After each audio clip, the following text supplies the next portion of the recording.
So there we are. Happy New Year, everybody. And thank you for joining us at the end of the bar for brunch at the end of the bar. It's brunch time. It's brunch time. And we have a special guest, Jake's buddy Paul. He's setting up his own camera right now, just for fun. I think he's videotaping the lemons right now. Yeah. I don't know what's going on over there. Hey, there's some sexy ass lemons, let me tell you. Paul. Alright, how's everybody doing? No crowd, yeah. Is the chat up and going? There is a YouTuber. We got it. Oh yeah, we need to kill that LG thing in the background. No fireplace today. Let's see here. Chat box is on. Does on. Cool.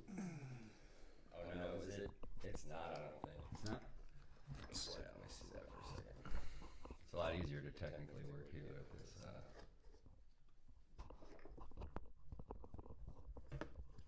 Let's see.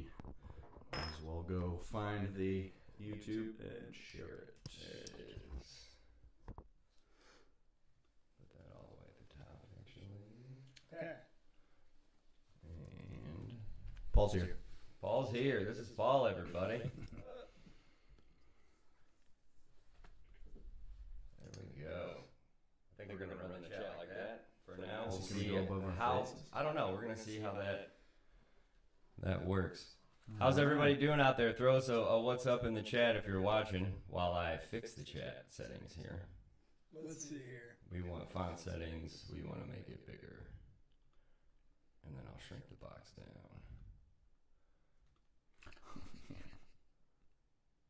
Hey, Maggie, what up?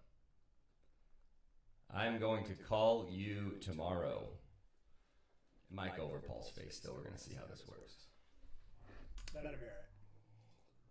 That's what happens to special guests. Here, will you flip that to multi-stream? Your face is, hey, look at that. Your face is covered by the people talking. Alright. All right. Now that we're up and going, Where'd it go? I don't know. You keep touching stuff. I just trying to refresh it. I just wanted to see. There it is. What's up? Major feedback echo. Ooh, we got a major echo. Oh, okay. Let's do, Major echo. What is that? how we doing now? We'll do a check here. It might be I turn that little one down because that's what's going to be kind of covering him more. And if you talk, What's it sound like there, Michelle? yeah, you're We paying. still got the feedback echo going on. I turned you down a little bit, buddy. Me? Yeah. Oh no. About the same. What if I? Is this better? I don't. Just off camera? I Is don't this- think it's you. I think I'm gonna kill this other mic. Kill it. We're just gonna get rid of that. Me and Paul can hang out Yeah. together on one mic. We know how to share. Yeah. Well, this pink one's picking up anyway too, so that's the other thing that's grabbing some stuff. All right, stellar. Sweet.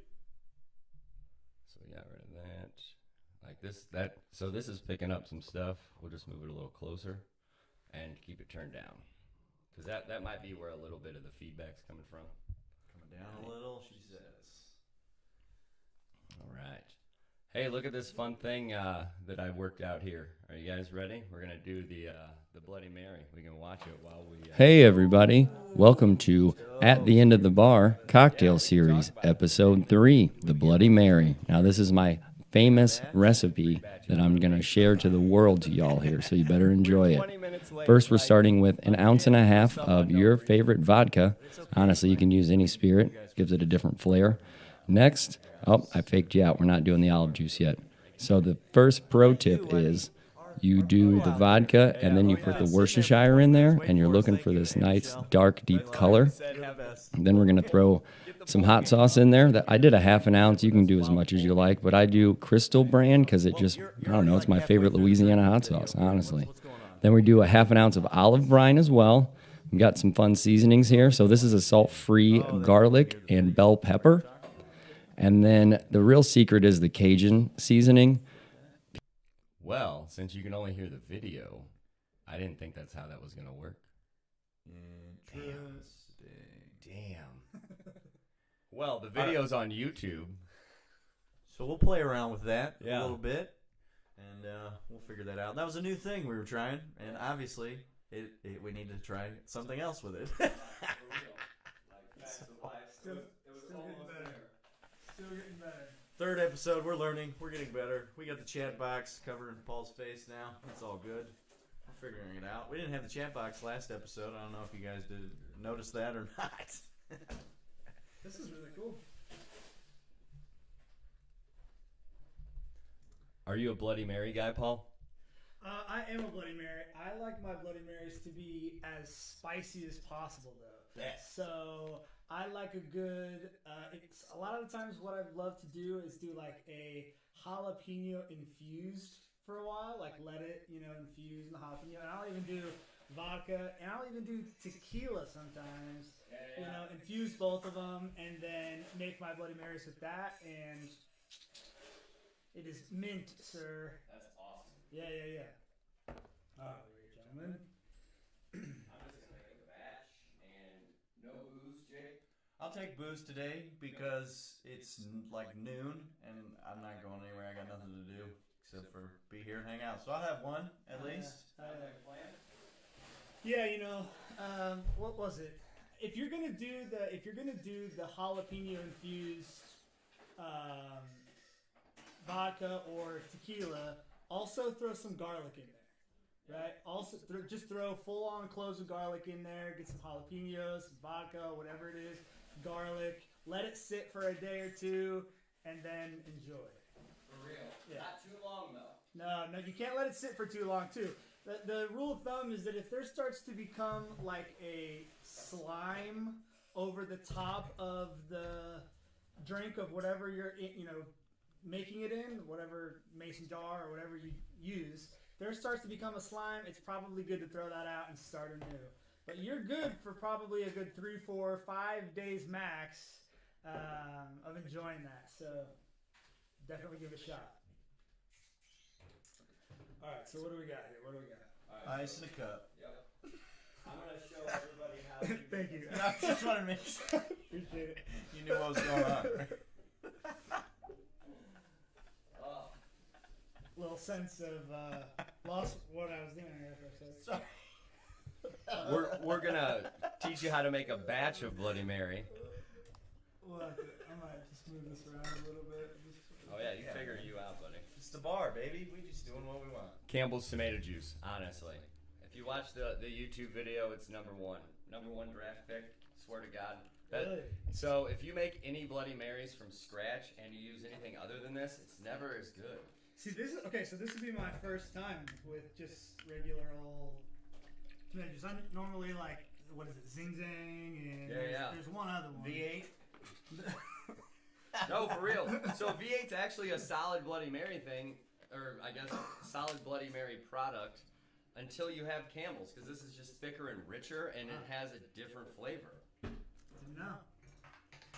Now you know. There is, there was a local guy here in Illinois or something that I had the other day. Yeah, Sweat and It was Tears. all natural. Is All it natural stuff. I don't know. What was it? is it Sweat and Tears? Or right? Maybe? I'll have to Google it real quick. He makes a spicy wine thing. Sweat I don't and know. Or it's Southside Alchemy. It says like Southside on there. Maybe. That's my buddy Todd. I worked with him for years. Okay, hold on. Check it out, Todd. So we just put in our tomato juice. What did we just add? So I'm gonna go through this here a little bit more in a second because I didn't want to cut him off. But so basically, what I'm gonna do is tomato juice, Worcestershire, and hot sauce, and then I'm gonna throw some seasoning in. Then I'm gonna stir it and give it a little taste. Also, Crystal hot sauce. It's like $1.19, or used to be. I don't know, maybe $2 now. It's definitely 100% worth it. Buy it immediately. It is one of the cheaper hot sauces out there, I think, and it's one of the classics. Yeah, It's for really sure. good. We're doing the Macarena. Have we done it with Frank's? So I am a huge Frank's fan, There's actually. a lot of Frank's people out there. This is thinner than Frank's, so like I don't know. I kind of dig it better just because it kind of melds in without. I don't know. You can tell. You don't. Easier to Like when you have Frank's, you can tell it's Frank's. Yep. You know. Yes. That's why I'm like. Probably why people like it so much. It is. It's true. So if you can find this roasted garlic and bell pepper salt free, this is definitely a clutch seasoning. And I'm gonna be honest with you, it's basically I'm making 3 drinks here in one batch, so just imagine you're doing 3 times the seasoning. That's all I really do in my head, honestly. Nice. Here, I'm gonna do this as Yeah, well. yeah. Also, this Riley's seasoning, get it up here. This is local, actually. It is Pittsfield, Illinois. It's probably a guy named Riley up there, honestly. And this is a Cajun Blackening, which this is where you get that nice little kick. Again, like I said, watch the video. You can see how much seasoning I use. It's like 3 dashes, honestly, of that per bloody. But I'm making a big batch now, so we're having a good time. Some fresh pepper. Oh yeah, pro tip on fresh pepper. If you buy these things, grind it in a cap. I don't know, everybody's always grinding this everywhere. You just grind it in the cap. You pop the cap open and you dump it in. It's like rocket surgery. Like, look, two dudes' minds blown live on Damn it, dumbest dude. shit. My whole life I've been doing it wrong. I am literally sitting there like this all the time, grinding it into my hand like this, No. and trying to See, get I'm like getting it as 4 close as I can. tablespoons out of, you know. You know what I'm saying? You're like dunking the pepper grinder in the shit, or you're grinding it everywhere. Damn. Oh, these guys. Pro tips. Yeah. Right over your face. Pro tips are your friend, honestly, for real, as I'm still drinking coffee. This is the 3rd. Yeah, you did miss the 2nd episode, you mean? Or 3rd ingredient? What are you talking about, Ma? I know that's you, Michelle. You're all over the place. So I'm squeezing some fresh lime in here. And I'm going to do a little lemon as well. So for 3 of them, I'm doing, it's going to be a little bit over a half of each. Citrus is your friend, actually, in this, because it will cut through that tomato acidity. Even though it's more acidity, it kind of helps balance out the flavors. Unless you hate citrus, then you should probably subscribe to a different channel, because most of these have citrus in them. Alright. Except for when we do a beer episode, you know. Is this the 3rd I missed? Unless it's Blue Moon, you could throw an orange in there. No, that's fine. But if you don't like citrus, then like, what are you doing here? Hanging out. I'm just joking. There's probably like one person with a citrus allergy. Your immune system might be to shit because you're not getting vitamin C. It's Well, true. Just saying that. I wonder what the word Facts. is. I wonder what the word is for that, right? There's a word for everything, right? You can't see something, you know, you're blind. If you have an allergy to something, you know, to something, you have a gluten deficiency, right? If you're allergic to citrus, there's a word, right? There has to be Has to something be a for word. that. If you know the Go word, to the Google box, babe. hit it in the chat. If you know the word for being allergic to, I guess, citrus in general. Citrus. I would I assume don't it's know if that's what you would be allergic to. It's Citric probably acid, that. maybe? Yeah. Life is better that way. All right. Yes, Michelle, you did miss the 2nd episode. We did a, what did you call it? The Better Spritz? The better spritz. So that was on Tuesday. Did we do that? That was the kind of your New Year's Yeah, get ready for drink thing. It was bubbly, had some champagne in it. Prosecco, I think, is what you used. But yeah, it's on YouTube. I know you're on YouTube right now. Go to our page and check it out. That episode is, but the cocktail is not yet. The Bloody Mary got up because, well, it was more important. Tim says he hasn't put the cocktail video of the Better Spritz yet, but we're putting those out by themselves, so you can take a look at the drink at the beginning of the show and make it with us. Is this current Bloody Mary on YouTube at the moment? Yes. It is on YouTube, so we tried to play it for you guys at the beginning. I'm going to go grab the link and put it in the chat so you guys can make it along with us. That's the goal. We'll have that drink out all the time before we stream the live episodes. That way you can make the drink, get it ready, and drink it with us. Facts. Let me go find it. It was definitely a jigger. Oh, I see it. Today's a mess. It's fine. I'm not even worried about it. New Year. Yeah, New Year, same fucking show. Same shit, different Wednesday. And I can tell just by looking at this, it needs some more Worcestershire, honestly. And will you hand me that Vulcan hot salt? Just because I know this guy will dig it. I'm not even going to taste this. I'm trusting what I've done for 1,000 years, honestly. I love that. Trust the process, right? Yeah. It's got the metal top. It says Vulcan fire salt. We got it when we were in Milwaukee visiting my buddies. Check out Carrie's Krispies in Milwaukee and online. Best Rice Krispies on the planet. There's like 1 million flavors. I don't know. I need to get a logo that I can just push up. But then you would just hear the logo. Probably wouldn't hear us talking. So doesn't really matter. Technical difficulty. Yeah. Right? Happy effing New Year. Let's Right? go. Right? Yes, Happy New Year. I did just put in the link to the cocktail in the chat. So you guys should be seeing that here momentarily. I put it on YouTube. Maybe I'll go throw it on the Facebook as well. Yeah, that's some pro level moves we've got going on over here. I thought he was just going to drink it out of that. I was just going to put a straw in and be like, hey, I don't know what you guys are drinking, but I am doing great. Boogie balls. Yes. If you are familiar at all with Springfield, we went to college in Springfield. And there's a bar down there that they do something similar, a bowl of a bunch of random alcohols. They throw a bunch of straws in it, and they call it a boogie bowl. So here in the St. Louis region, Ballpark Village definitely was all about that kind of jazz. Yeah. Actually, you take that one because I just hammered it with that salt, so you'll dig the shit out of that. This one? This is for... Yep, that's for old Jakey Poo. Woo! Oh, Jakey Poo.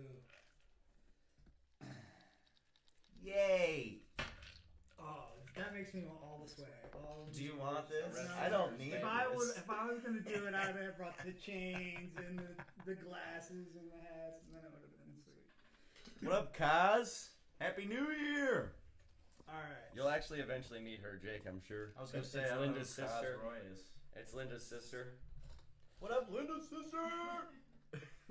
Not to be defined as Linda's sister, but that's who it is. Okay, so I'm gonna show camera here. If I tilt this forward, it's gonna spill. So I'm sorry that you can't see can't see the it. awesome garnish that's on top. So let me give you a shot of the garnish here. Amazing. What kind of cheese we got over here? Something from Wisconsin. I think it's dill garlic.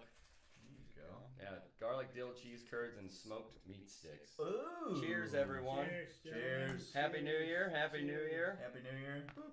Thank you, Tim. Cheers, everyone. I keep trying to look at the damn screen. If you enjoy your Bloody Mary, and you definitely did the recipe, and Tim basically made it for you, but he didn't. Don't forget to tip the bartender I forgot. down in right here. Oh, yeah. Click it. I put Click a it. thing in there. Click it. Where's my money? I'm gonna tip you my phone. Where's the money? Oh, that's clever. You just got $1,000. Look at that. Wow. Oh, they're right in front of me. All right. Gotta watch There are. Kaz says she is the coolest sister and wants you to save her a bloody. The coolest sister. I don't know. I've met some cool sisters. It's true. I got a couple. I don't know. Let me put this. We skipped the olive brine in the recipe here. If I would have been following my own video. We may be able to get this added, this shot added in post. Oh, we can on definitely. YouTube later. Yeah, we can definitely do that. The more I learn, there should be a rainbow with knowledge is power that streams across right now. Oh yeah, that could be one of our little graphics for sure. We might get sued, but No, everybody's we'll, got it everywhere. we'll make it our own. It's fine. It'll say like, We just miss one of the colors of the rainbow or oh, something. no. We add colors to the rainbow and just change the phrasing like that much. Like, knowing all the knowledge is power. All right, I'm excited for this. Fair warning. Oh, it's better with the brine. I know that I'm I hated generally red, and when you throw alcohol in the mix, it generally goes away. So it's just all red from then on. Sweet. Yeah. Me, my Yep. head and your shirt. Yep, I can't wait. Your cheeks match your hair, is that you just kind of Well, like always, Become a fireball. but then when you add this in, it's just like the whole. I'm just like, whoa. Oh, that's like amazing. Ghost Rider almost? Right? Like Yes! Yes. Yeah. Ghost Rider, Hellboy, Clifford. Clifford. Who else? I don't know. There's Now streaming there's on a Paramount Plus. Thornberry. I think there's a Thornberry somewhere who's got the red hair. the dad, right? Nigel, is that it? Nigel Thornberry. Thornberry. Yeah. So Fucking for real. we got all the red characters. Oh. For sure. I have to check and make sure because sometimes I'll get messages like, "Hey, your stuff's messed up," and I just don't check them till after the show. Hey, So thanks we're just for the streaming away, and Yep. no one can hear it. Well, for 27 minutes of last episode, that's what happened. I fixed it in post-production, though, since I'm wise enough to record on multiple microphones. Oh, do you know what sucks, though? Who is Elbow Cough? Yeah, We definitely forgot to start recording the beginning of that. Oh, that's fine. What'd you say? We were streaming but not recording? Yeah. Damn. That's all right. It'll be on It'll be on. Yeah. The live part will be on. I know, I can snag it from... didn't know. It's on YouTube, it's live, too. So, like, the whole live is on there, so if we miss the little Twitch, beginning... yeah. Anybody that works with technology understands fuck technology. Yeah, it can be a bitch and a half. Make your life easier, but most of the time it just stresses you out. Fast. Like, honestly. Our life is way easier, but twice as difficult now. And 3 times as expensive. Like, cheeseburgers. Like cheeseburgers. Yeah. Oh, that's what I say sometimes instead of cursing. Ah, Like, I make up catchphrases. I love that. Yeah. Hey, this is for you. If you want. My elbow cough is my aunt. She's saying she's the coolest aunt around. And she is. She's pretty great. That's awesome. Well, I mean, she gets to wear that hat right now, seeing as she's in your live chat. Oh yeah, I can't. Oh, yeah. If another one comes on, it'll be That's a amazing. bad student.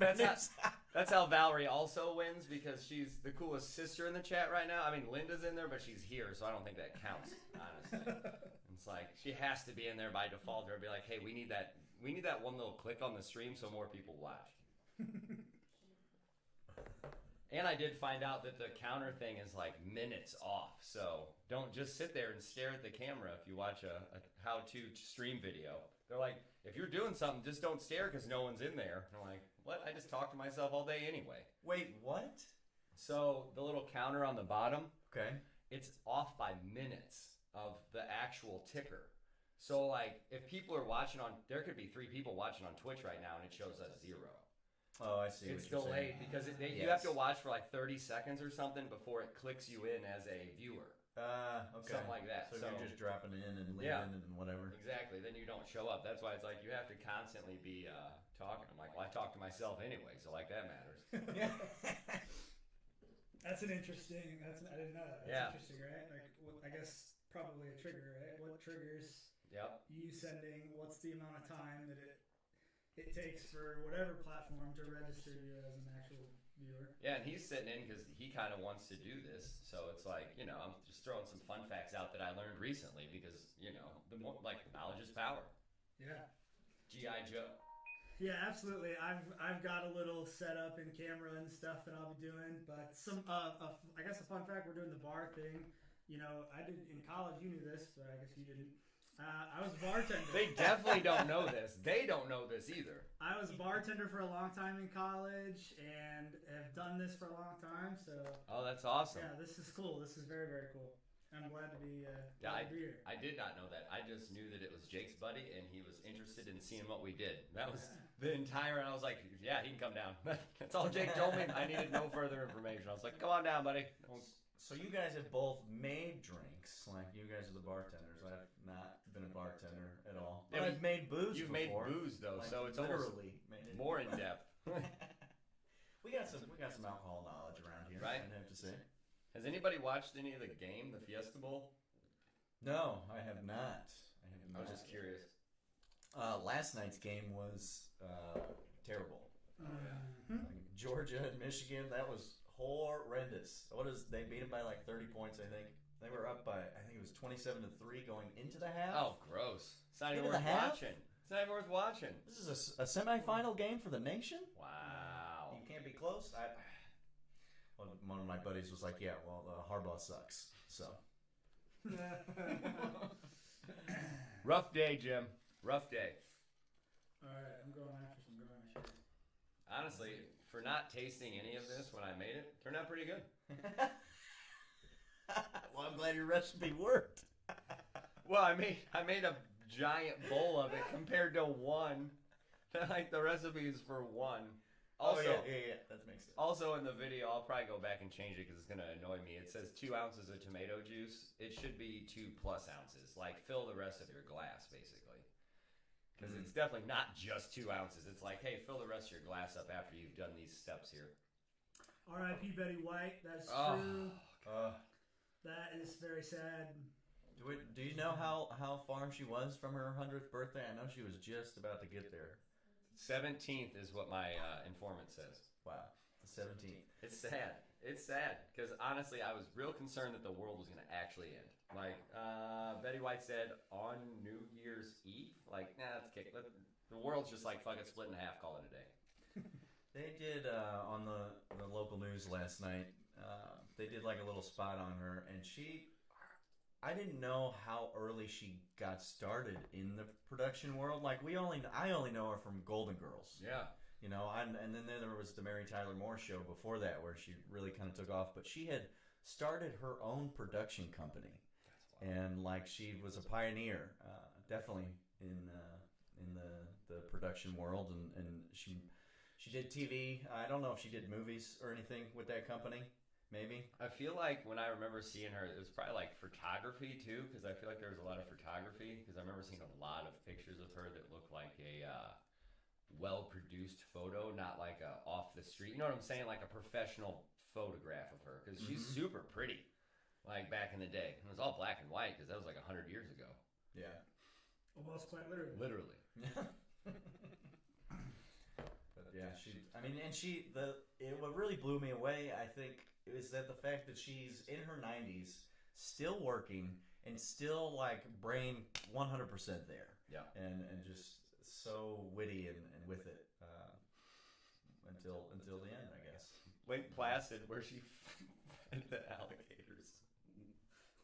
What? Is that a horror movie? It's the one with there's a big alligator, right? Like, or something that's like eating everybody. Like, I don't remember that scene, but now we're gonna have to look it up later. And edit. Yeah, clip to Betty White feeding alligators. R.I.P. So it looks like someone was a bartender. Someone's still working in the restaurant industry. That's fantastic. If you are working in the restaurant industry at all as a bartender or whatever, first and foremost, more power to you.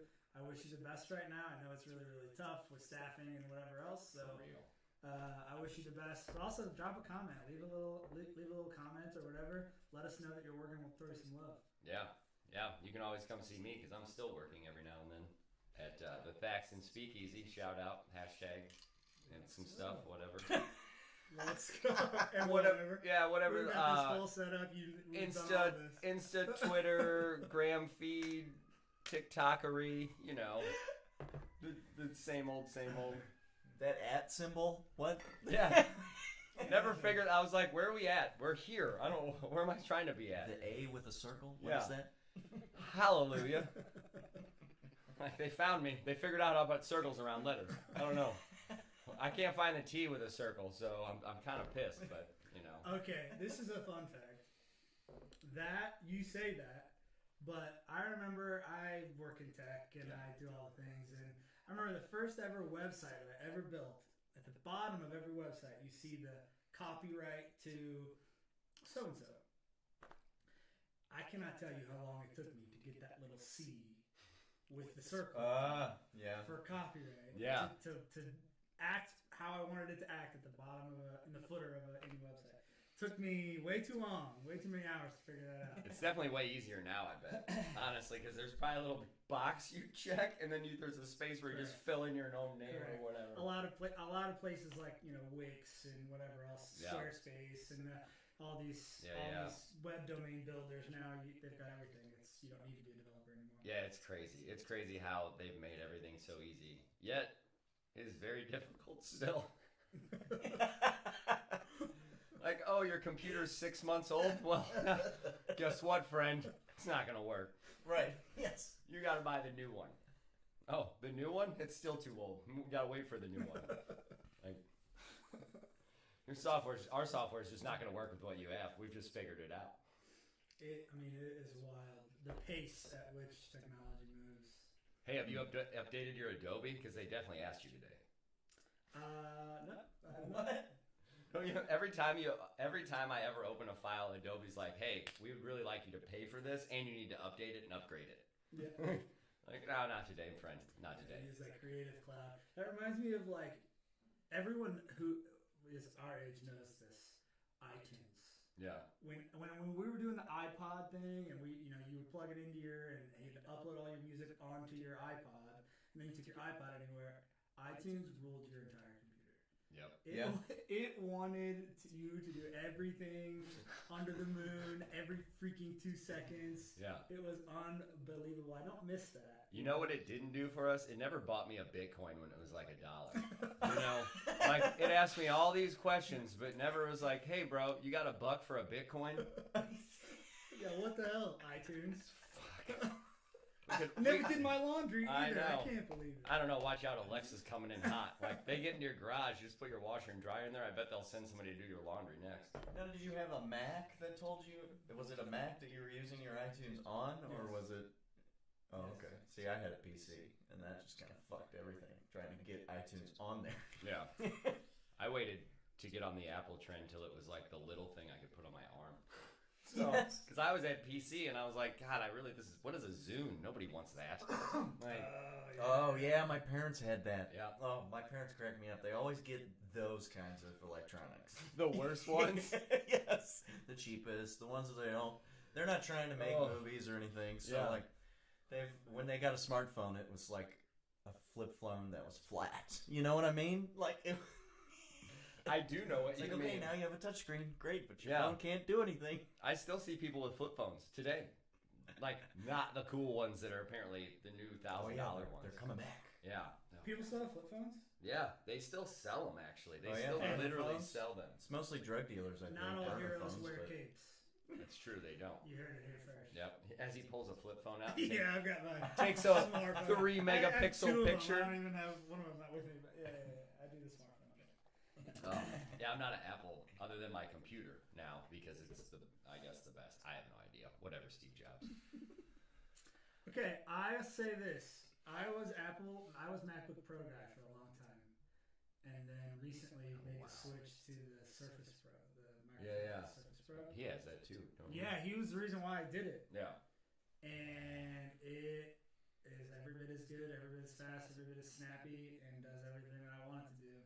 Plus some, because you get more customization with the thing. And, the whole freaking thing comes apart, so you can have a tablet. Or flip it around, make it yourself an easel. Or you could just do what I did and be cool and be like, hey, I've got an M1 chip, which works with half of nothing. So, but you know what? We could stream 17 different fucking cameras probably because it's so powerful. Like Thanos is in there with one of the damn stones just chilling. Like that's Power how stone? Yeah. Like, yeah, definitely the Power Stone. The Gauntlet's in there with the Power Stone and running my computer. Because that's how expensive it is. I will have to say the Surface Book, the best thing about that was you just push the button and you're on, and you can start doing stuff right away. You don't have to wait no more than 10 seconds, if that. God, it's wild. It's wild. That's nice though. That is nice. That's a nice feature for real. Yeah. Yeah, I just like the powerhouse, right? Like I want to be able to be on Photoshop and this and that and the other all at the same time without having to worry about. Yeah, I think I'm editing a video right now, and we're listening to music. Yeah, that's pretty wild. That's doesn't get much better than that. Yeah, no, it's wild. I mean, it does actually get better. I just saw her comment about she was at Chili's and was the only server on the floor. That was, I mean, even before the pandemic, I worked at a couple places where like that's what it was like, and you bankroll for sure, but if you're not a killer server or bartender, like the service suffers. Like you're not giving great service. Like it's hard. I mean, even if you're the best bartender in the freaking world, if you're the only one on the floor, you're getting your ass handed to you. You're gonna service is gonna you can't provide quality service to an entire restaurant by yourself. No, it's just impossible. No, it's very difficult. So yeah, again. Yeah. We wish you all the best of luck, and that sucks. We try to be empathetic to those guys when you show up and they're the only one on the floor and you're hanging out. Try to just be nice and I don't know. I always try to give them a little extra. Yeah. No, I was gonna say at least 25%, and then if you're in a hurry and you see that's the case, honestly, I'd be like, hey, I'm probably gonna go. Yeah, I feel like if you walk in like that, you got to make sure that you're there to hang out. And yeah. Just go with the flow and realize that at some point you were working in that position or something along those lines, and maybe Please not remember. that specific job, but you realize your job sucks at times. Yeah. So just like Paul said, be nice to people. Jake worked at a bank, and I can't imagine how awful that was. It was all right. I mean, I got to talk to people every day, but most of them just yelled at me about overdraft fees. That's what I'm saying. Like, and I couldn't take them away. Like, you're just giving your own money out of your wallet. Like, I'm so sorry. All right, just take it. Just take it. Get out of here. I think the best part about that job was I can't handle it, but my boss can. Here's my boss. It's nice to be able to have that support, right? You had support on the floor. You had someone that you could send them off to. The guy at Chili's doesn't have support. Yeah, the guy at Chili's is like, yeah, I'm the manager also. Like, yeah. Right. Yeah. And the kitchen manager's on vacation, so here's a gift card for free nachos that are individual nachos that have little jalapenos in each one. I haven't been there in like 10 years, but I guarantee they still do that. It's a killer idea. You only have to give everybody 10 chips instead of a whole basket. Like, here's 10 chips. Like, way cheaper. Way cheaper. Individual jalapenos on it. Yeah, there's like a little bit of beans, like a little bit of meat, some cheese. 4 shreds of cheddar on top. And I bet there's a guy back there, like the soup Nazi in Seinfeld, like, no nacho for you. Like, it's gotta be. And like, there's somebody back there with literally 4 chip for you. They're probably literally portioning off 3 little shreds of cheese in each little bag, and they're wasting 1,000 bags to put little 3 portions on each nacho. I've been in places like that where like the trash can is literally 1,000 little sandwich bags from portioning stuff, and there's nothing else in the trash can. Oh my gosh. Yeah, it's like, that's wild. What are you doing? Oh, we're just killing the ocean. Yeah, that sounds miserable. For everyone involved. Yep. Ocean Everybody. animals included. Yep. Poor guys. Poor guys. Oh, I miss the fireplace behind us. We're gonna have to put something there. Like, yeah, it would blend right in. It would be perfect. What is it? Which will be fine. We just need a longer cord. No, I know. Well, actually, I'm gonna put my Xbox out here. I think is the win. That way, we don't have to mess with any of it. We can just leave it on. Route the longer cord back there and just plug one thing in. Call it a day. Is it a smart TV? No. I was gonna say you could just pull up a YouTube video of fire and cast it to the TV. Here's the thing. Here's the thing. This morning when I got up, I thought I had it all figured out, and then I realized I didn't. So I could have probably just plugged my Fire TV or something in out here, but honestly, we were already an hour and a half behind schedule. It felt like. Time was moving fast. It was. All of a sudden, oh my God, it's tomorrow? We didn't even stream. What happened? I knew I should have drank those bloodies before the stream. Are we ready? We got the crunch. Ooh. The crunch. We should exercise a moment of silence for the crunch here. It's true. There's yeah, we didn't do a moment of silence for Betty White. We'll do one for the crunch. I'm so sorry. You gonna get up on the mic? I just thought maybe he knew Betty White better than bitches the crunch. Like, right? Like, we have a catchphrase every episode. Like, that's it, the crunch. But it's a good thing. The crunch. Yep. This is the slowest crunch I've ever heard. I know. I thought it was time traveling. There's a SNL skit in there somewhere. I swear to God. We can each. Every time you take a bite of celery, you time travels. On like the York peppermint patty bullshit. I'm on a mountain. I get a celery like, I'm on a farm. I'm on another farm. Oh fuck, it's another farm? Wait. I'm in Whole Foods. and someone's yelling at me. Oh, man. Oh. You and I can just dive off and like laugh and spit up food or whatever we need to, but Paul's stuck right on camera, right on the middle. Center guest. Sorry, buddy. Hey, it is what it is, you know? Yeah. I mean, if we have a guest that has IBS or something, we'll just have to sit where I'm at, I guess. Terrible. You are closest to the toilet. I know. If you see me run away, it's probably still not to go to the bathroom. This is that type of show, I suppose. Yep. All right. We're at the bar. I'm trying to post a link. Oh, I thought we were looking up the score. I was like, I wonder what the score is. Oh, do you want to know what the score is? Kinda. I should have had it on the damn screen. Yeah, let's get an update. Yeah, I'm just curious, honestly. I was hoping to have something so we could be watching it and talk along with you guys, but can't. Didn't do that. Yeah, that was pretty Get good. off this Wi-Fi access here. Oh, yeah. Oh, I'm hardwired in, so everybody can be on the Wi-Fi now, so it's not a big deal. I don't think it was even a problem before. I think Apple just supersedes everything. It's like, I don't care if you're hardwired or whatever, I win. Which one? Is it the Citrus Bowl? Verbo Citrus Bowl? Oh, my God. We got Iowa versus Kentucky, and it's commercial. Hey, commercial break. Not for us, though, ever. Memphis and Wichita State. I thought it was a Fiesta Bowl. Oh, that is basketball. The Fiesta Bowl, I thought. That's basketball and happened 6 months ago. Here we go. It's on ESPN. My bad. That's and the hilarious. Outback Bowl. So Fiesta Bowl, yeah. Oklahoma State, Notre Dame, and it is 14-7 Ooh. with 13:30 left in the second quarter, or is it the second half? Second quarter. We do quarters in college. Living the dream. I don't like college football. I don't know. I mean, it's more fun. Not that I don't like it. Because it's more fast paced, honestly. Like, I call it NFL old people football because it's like there is literally a time to pee every 30 seconds between plays. Like, there's a commercial break over and over and over, and they're like on vacation. Talking about the NFL? Yeah. I mean, that's how. There's like 2 plays, and they're like, hey, let's watch a Cialis commercial. And then there's another play, and they're like, hey, here's a peanut butter commercial with Ludacris rapping. And then it's like one more play, it's a 4th down, some guy fumbles it, and they're like, well, he got hurt, and here's 17 commercials. I will say this.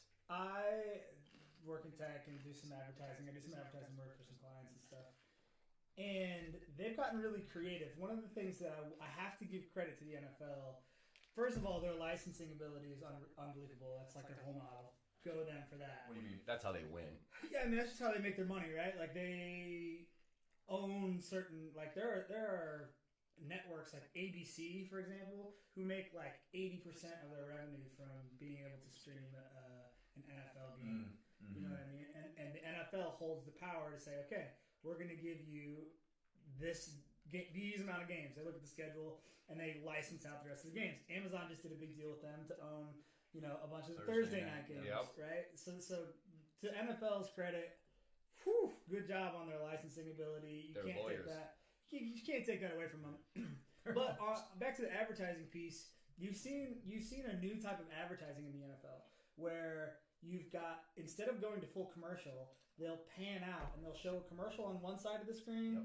And they'll show the live, they're in the huddle on one side of the screen. They'll do a quick 20, 30-second spot, and then boom, you're back to the game, right? And so I thought that was really clever. That's new and innovative. Not only, people don't always think about it, but whatever brand is on the screen at that time and their logo's on the screen is being directly correlated to the NFL football and whatever teams are on the screen at that time. Yeah. So, I mean, that's pretty cool. I mean, good for them and good for coming up with new stuff. I mean, there's room for advertising everywhere, but... Yeah, and look here, advertising. And we've talked about, like, the difference between NFL and the NHL and how they advertise and MLB and NBA and stuff. And one of those points that you said that, like, the football players, I feel like, are able to be more personable and they have freedom to do social media and things like that. But and then maybe it's the players in the NHL, they aren't like this. I don't know, but you don't really know too many NHL players. Like, I feel like football players, even though they wear a helmet, I can tell you, I know what they look like. Yeah. But like hockey players, not too much baseball, not too much basketball. Definitely, I know. It's not as much of, okay, so I would say it's not as much about you, it's about the kids. Think about kids. If Odell Beckham Jr. or Aaron Rodgers or Patrick Mahomes walk into any room of kids, there's going to be at least a 20% of those kids know who those people are, right? I bet.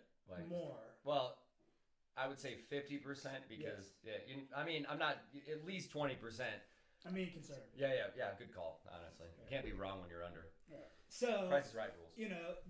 And the reason that is because the NFL is not taking anything away from them, right? But the MLB came out, I don't know however many years ago it's been now. It's been a long time.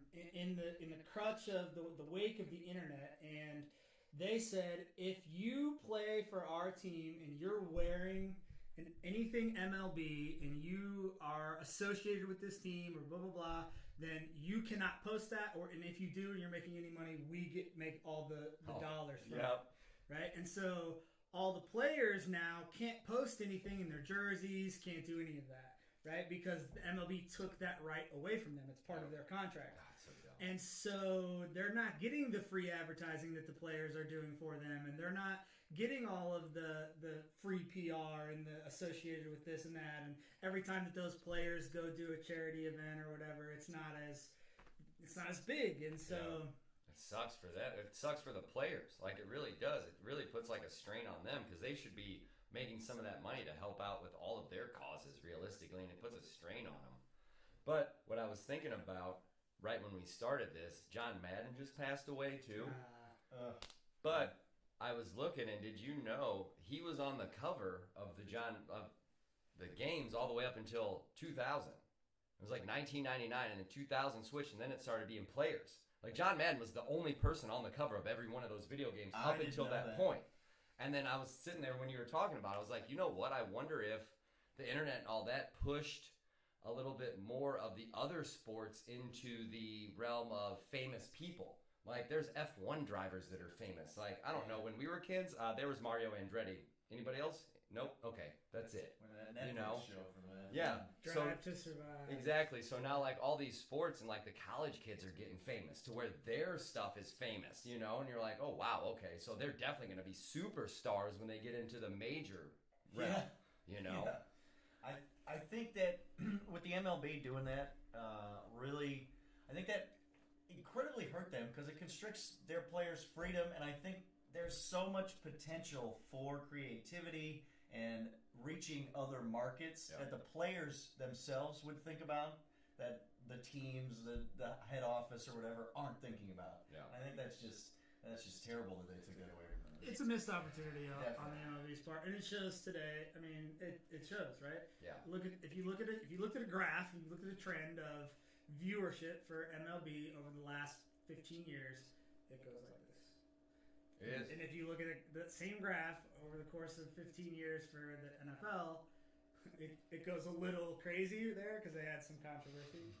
But it's continually going up, right? You can't deflate the footballs and throw them, all right? Yeah, well, that and I remember whenever everyone started kneeling, I know a lot of people stopped watching. Same with basketball. Steroids, same too, with any sport. back in the day. I think there was like a steroid buffer where some people stopped watching, and then, I don't know, I was like, we can do steroids and play football? Like, okay. I'll watch it. I'll watch that. I think, okay. This is a very much a bar conversation.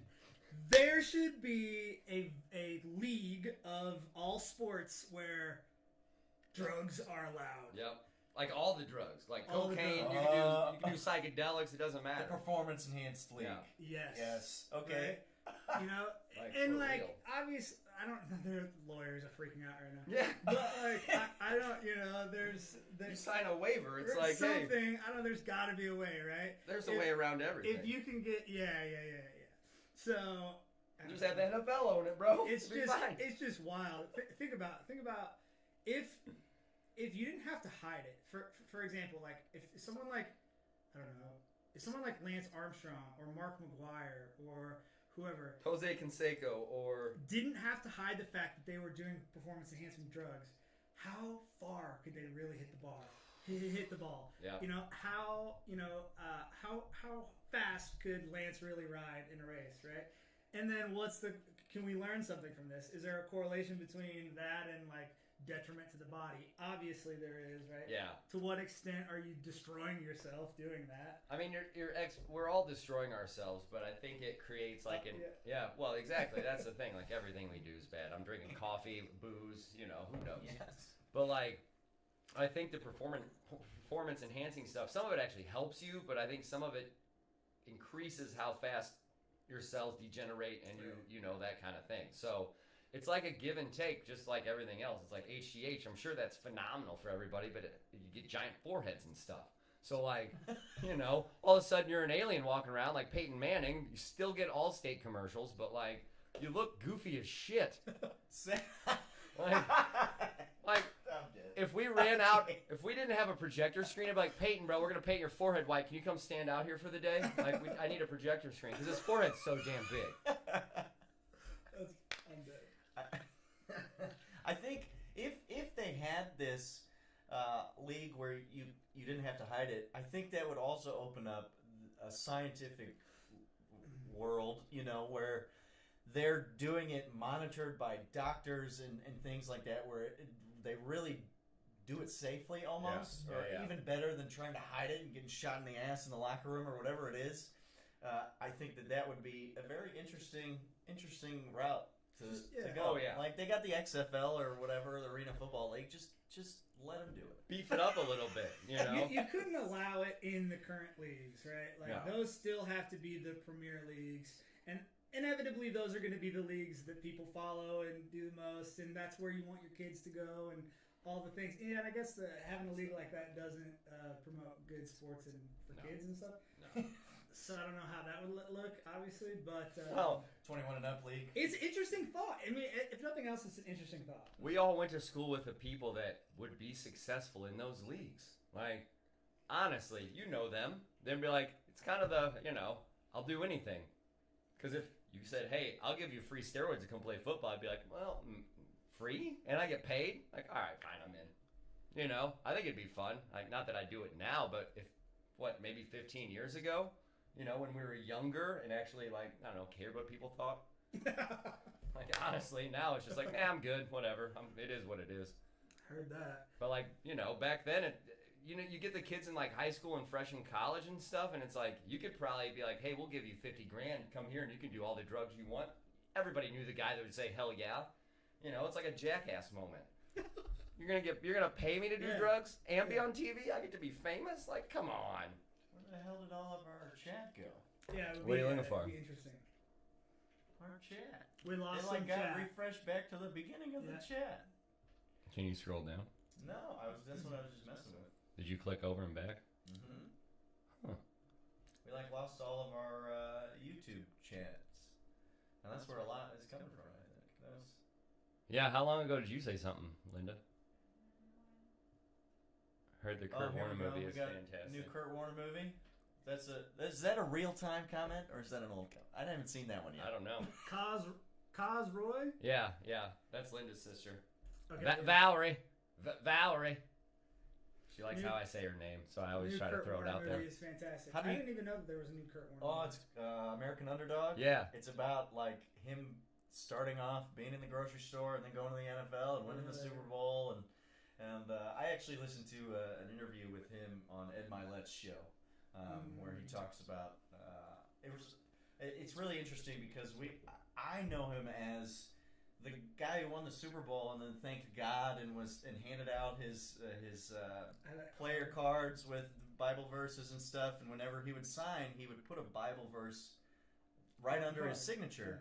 And people are thinking, he's this very religious guy and he credits God with everything, but he writes that verse on his signature as a reminder to himself, not the person that he's writing it to, but a reminder to himself on where he's come from, and that not everything is, you're not entitled to everything, and that everything is a gift, and you should be grateful for everything. So after listening to that, I was like, okay, it gives me a different side of him, and I didn't really know that about him. That's way better than what we heard when we were kids, and they just, everybody bashing it. Exactly. For real. I mean, it's like Creed. Like, I don't know. I love Creed, honestly, if you listen to the lyrics and the words. But when I was a kid, they're like, that's Jesus music. And then it was just frowned upon and you're not cool. And I'm like, now I listen to Creed and I'm like, oh, yeah, these songs are super deep cuts, like for real. And there's a lot of stuff like that just gets bashed because it has like a religion aspect. And I'm not religious by any stretch of the imagination at all. But some of this stuff, like art is art, in my opinion, you know? Yeah. And it's like, whatever it is, who cares? Love it. You know, football's art. You know, I think it's. I'm reading this book, and so this correlates well. Okay. You have to tell us the title though, because they're gonna ask either way. The title of the book is "The 15 Commitments of Conscious Leaders," or Conscious Leadership. I have that. I think I on my saw that bookshelf right now. Yeah. It's a fantastic book, but anyway, in the book you talk right now, we're at chapter 4, chapter 5. They're talking about facts and stories, right? And so, in this scenario, the difference is the fact is that Kurt would write a Bible verse on every signature that he had, and then every time he wrote that, everyone else had a story about what that meant. Right? The fact is just things that happened and whatever, and then everyone else, we create these stories about what it means, right? And stories are relative to every different person, right? Yep. Like, they're going to be interpreted differently. And so it's just an interesting thing, right? That you say all these things are being, looked down upon and this and that and the other and hated on and whatever, and that's just people telling whatever story they want to tell about a given fact, right? Facts are just, it is what it is. It happened that way.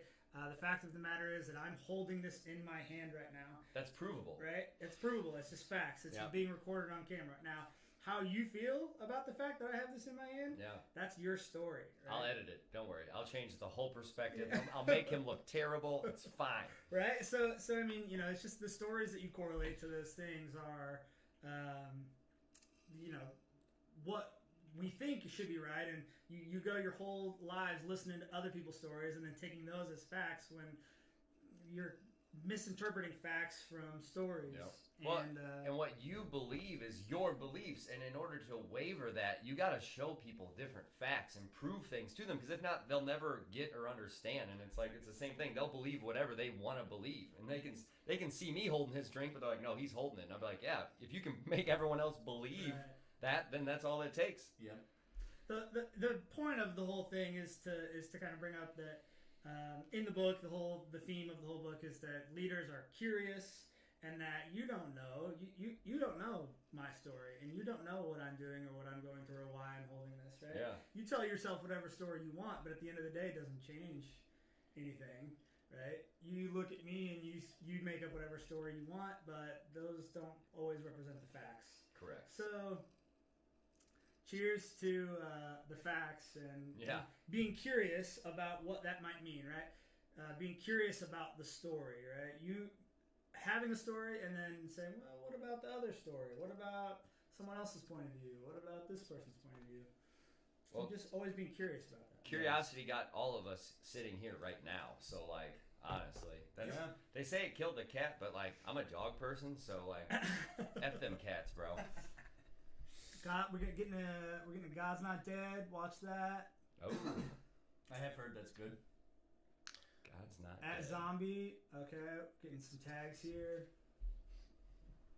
I don't know. Maybe it just means a zombie. I don't know. We had that conversation. Yeah, a zombie.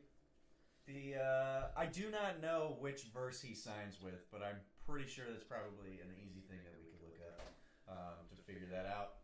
I want to say it's like 3:18 or something. I don't know any verses myself, so I don't know. Philippians 4:13. I don't know what it would be. I can do all things. Matthew maybe something. I don't know. I actually don't remember either. I want to try this. It's a nitro-infused CBD beverage that I got the other day. Nitro, huh? Yeah. Angle it up a little bit. There you go. You lose the lights. The lighting glare. Yeah. There you go. Yeah, if you haven't dealt with lights yet, my friend, it is a blast. Yeah, I just ordered some key lights. Like, I've got the sun up there in the corner. I'm going to have to put another sun over here and then 2 more suns right there. Yep. Fresh. It didn't make any noises, so I was hoping it was gonna mean that does not. Rough day here. Hey, you know what? What? How long do you guys usually run this? Hour and a half. At Usually least is what 90 it- minutes. Yeah. Okay. I'll let you try some in a minute. Why are you trying to play some Rocket League while we stream? Oh, you play Rocket League, bro? No, I do not. I I don't. have played Rocket League before, but I'm not like a normal, Oh yeah. consistent Rocket League. I used to play with my buddies. I need to get on Discord again, and we need to do a Discord for this channel even. But I used to play every Saturday, and it was actually like a shit ton of fun. Like for real, there would be anywhere from like 4 to 8 of us, and just we'd either play all against each other or go and play against other teams. I like Rocket League. It's simple and Just for fun. Cheers. cheers. To trying new things. Dink it and sink it. Thanks. Right. Can you guys hear Paul and I pretty well speaking off this one mic? I'm watching it down here, and your mic's There you are. doing actually better than mine for the most part because I'm kind of staying away. But when you talk, you're the top line. I am. Yeah. So when he's talking, I've been watching, and it Oh, seems I to be see. pretty effective. All right. Cool. Trying to project. The voice Yeah. of it. That's why I was like, I turned the little. We have a couple. We have like a bunch of mics going just in case, like the last episode. So we have a little lavalier mic that's plugged into the actual camera that saved us when the other mics weren't turned on last podcast, and I have that kind of just in the background to get a little bit of us to fill in the stereo, hopefully. Cool. I was gonna say I've got some like small batch Basil Hayden's in the Oh yeah. truck. Oh yeah. I mean, You just keep a bottle with yeah. you? I mean, I could have a drink. I have no plans. I was like, honestly, I can make some more drinks. You guys just have to talk while I do it. It's good. I got Uber on speed dial. I'm down. Whatever. Damn, I forgot what I was gonna say now though. 3-day weekend. Whatever. I don't. This isn't bad. It This kind of is super good. It tastes a little florally kind of vibe, but it's refreshing. Why does it look like lemonade? Or I think ginger ale?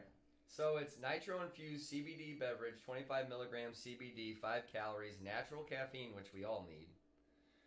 I think the nitrogen clouds it. That's the only thing I can think of. So like CO2 comes out where nitrogen is still somewhat kind of stuck in there. I'm gonna- Yeah, because it's heavier. Yeah. Yeah. It's that heavier element thing, you know. We have a lot of cords here for some. It's not for some reason because I don't know. We only have 6 foot HDMI cables. My God, that reminds me. So we were watching the country New Year's, which Jake was as well last night, and They went for like 5 hours. at the very end, Vince Gill was playing, and he came over and he kept messing with the other 2 guys he was playing with, like getting in their space. The one guy just like shoved him out of the way. He just went out and stood in front of everybody, and he was playing, and I was just like, oh my God, he's got to be drunk as hell. Too funny. Thank you, May. First post of 2022 is Hey. our stream. Thank you. Thank you. Appreciate that. Thank you all for letting us know we sound good. Yeah, we're trying here. It's We've got a. it's fun. It is fun. Yeah. I'm having a blast. We've got a couple questions about what we're doing for New Year's. What ringing in the new year? Sorry. Are we doing resolutions? What's your opinion on resolutions? I was actually thinking about this last night, and I don't know. I'm constantly trying to improve myself anyway, so I think the New Year's resolution is just like a buff. Like, hey, let's try some new stuff that I guess you wouldn't normally try, but A slight extra I don't know. springboard. life is hard, so I don't know. Just try to be a little bit better, realistically. I don't know. Because Right. if you have those giant improvements, like, oh, I'm gonna quit eating sugar, like, no, good luck, bro. Like, maybe, hey, I'm only eat sugar once a week. That seems a little more doable than like I'm never gonna do something ever again. Like, Yeah. because you're kind of limiting yourself, and in my opinion, like, that makes you kind of pigeonhole yourself, and it limits your fun and everything you can do. And I don't know, do whatever you want, just don't hurt anybody. Okay, let me ask you this. Is it better to say, I'm never going to eat sugar again, and then obviously you're saying not stick to it? Or is it better to say, I'm never going to eat sugar again, do it for however long, mess up, and then adopt the mindset of like, I'm cool with myself. Like, I'm going to forgive myself for that. And I'm going to get back on the train to where, because I want to get to a point to where I don't ever want sugar. I'm not addicted to sugar. I don't crave sugar. And because I know it's not, suitable for my body or whatever the thing is, right? So I think for me, we're talking about resolutions. I don't have anything in particular. I'm always working on a given habit, right? Because your habits are what form. Inevitably, if you want to be, my New Year's resolution is I want to lose, 20 pounds. Is that your New Year's resolution, or is your New Year's resolution that you want to adopt healthy eating and exercise habits, right? Because you can lose 20 pounds by a lot of different methods, but you won't keep it off if you don't adopt the correct methods to live your How are life. you going to do it? Yeah. Correct. Right. So, I always encourage people every time we're setting these times, this time of year, setting those New Year's resolutions. Those things are good to set, and it's good to go for something and have goals and aspirations. Just be easy on yourself. You're not going to be able to quit sugar or lose this stuff right away. Yep. You're not going to be able to, whatever it is. Just be easy on yourself. And I think that it's there's a reason why most of New Year's resolutions are done being attempted by the middle of February. January 5th? And to kind of answer your question with an example, 2 years ago, 2020, I quit drinking and told myself I would never touch alcohol again because it's put my life at risk and others at risk as well. But those are because of the other choices that I made while I was drinking. It's not necessarily the alcohol itself. Well, when I quit in 2020, I was dead set on being done forever. And then my family and I did great, and it was fine. I stayed away from bars to begin with, but then I wanted to still hang out with friends and family and things, and trying to figure out whether I drink, the NA beers at the bar or just a water and whatnot. Well, I went on vacation with my family, and we were at a bar together, and I didn't have a car anywhere near me, like everything, and I'm sitting there in this bar with my family, and I haven't had a drink in 10 and a half months, and I'm sitting there so fucking uncomfortable because I'm sitting there fighting myself mentally and just like, well, why am I, if I do this now, I like what, and I will tell you right now that if you can change your mindset in relationship with something that is defeating you every day now to where it's not a yes or no ultimatum forever, it's a build a better relationship with this thing and control it and understand what it does to you and your body and understand the perception of society and how we see it and how we've gotten our own perception of that one specific thing built. Because now that I allow myself to drink every now and then, and I don't do it every day like I used to, like I didn't even drink a sip of alcohol last night on New Year's Eve of one of the biggest party nights of the year, But I think that is where you can really gain control of your life, because if you're constantly sitting there telling yourself, I don't want sugar, I'm not going to eat sugar, I'm not going to drink anymore, that is still controlling your life. Yep. Whether you're doing it or not, because you're constantly thinking about it, constantly fighting it, and that caused so much stress to me that it was just terrible. Yeah. And when I had that one beer, it wasn't that the beer brought this wave of relaxation. It was like, holy crap, I'm okay. I had one beer and I'm okay, and I could sit here with my family and be okay. Your world didn't spin out of control. No. Yeah, I think someone told it to me like this one time, as they said that humans, people in general, tend to pick up one thing and put another thing down, and there's this equal exchange. And they say this about addiction, the easiest way to get over addiction or a problem with something is to pick something else up, right? Yeah, distract yourself. Normally, hopefully a healthy thing, hopefully something that's good for you. But in a vast case of the majority, like a vast majority of cases, like this one, people become just as addicted to their stress hormone, just as addicted to feeling that push-pull with themselves, that fight that they have inside, that it's the same level of anxiety and stress and tax on the body as it was before, almost, right? Because same level of addiction, same level of stress, same level of everything. So just be careful that, you know, you're not, you know, becoming addicted to this argument that you're having with yourself about, you know, this and that. Why don't you being in your head and becoming addicted to that instead?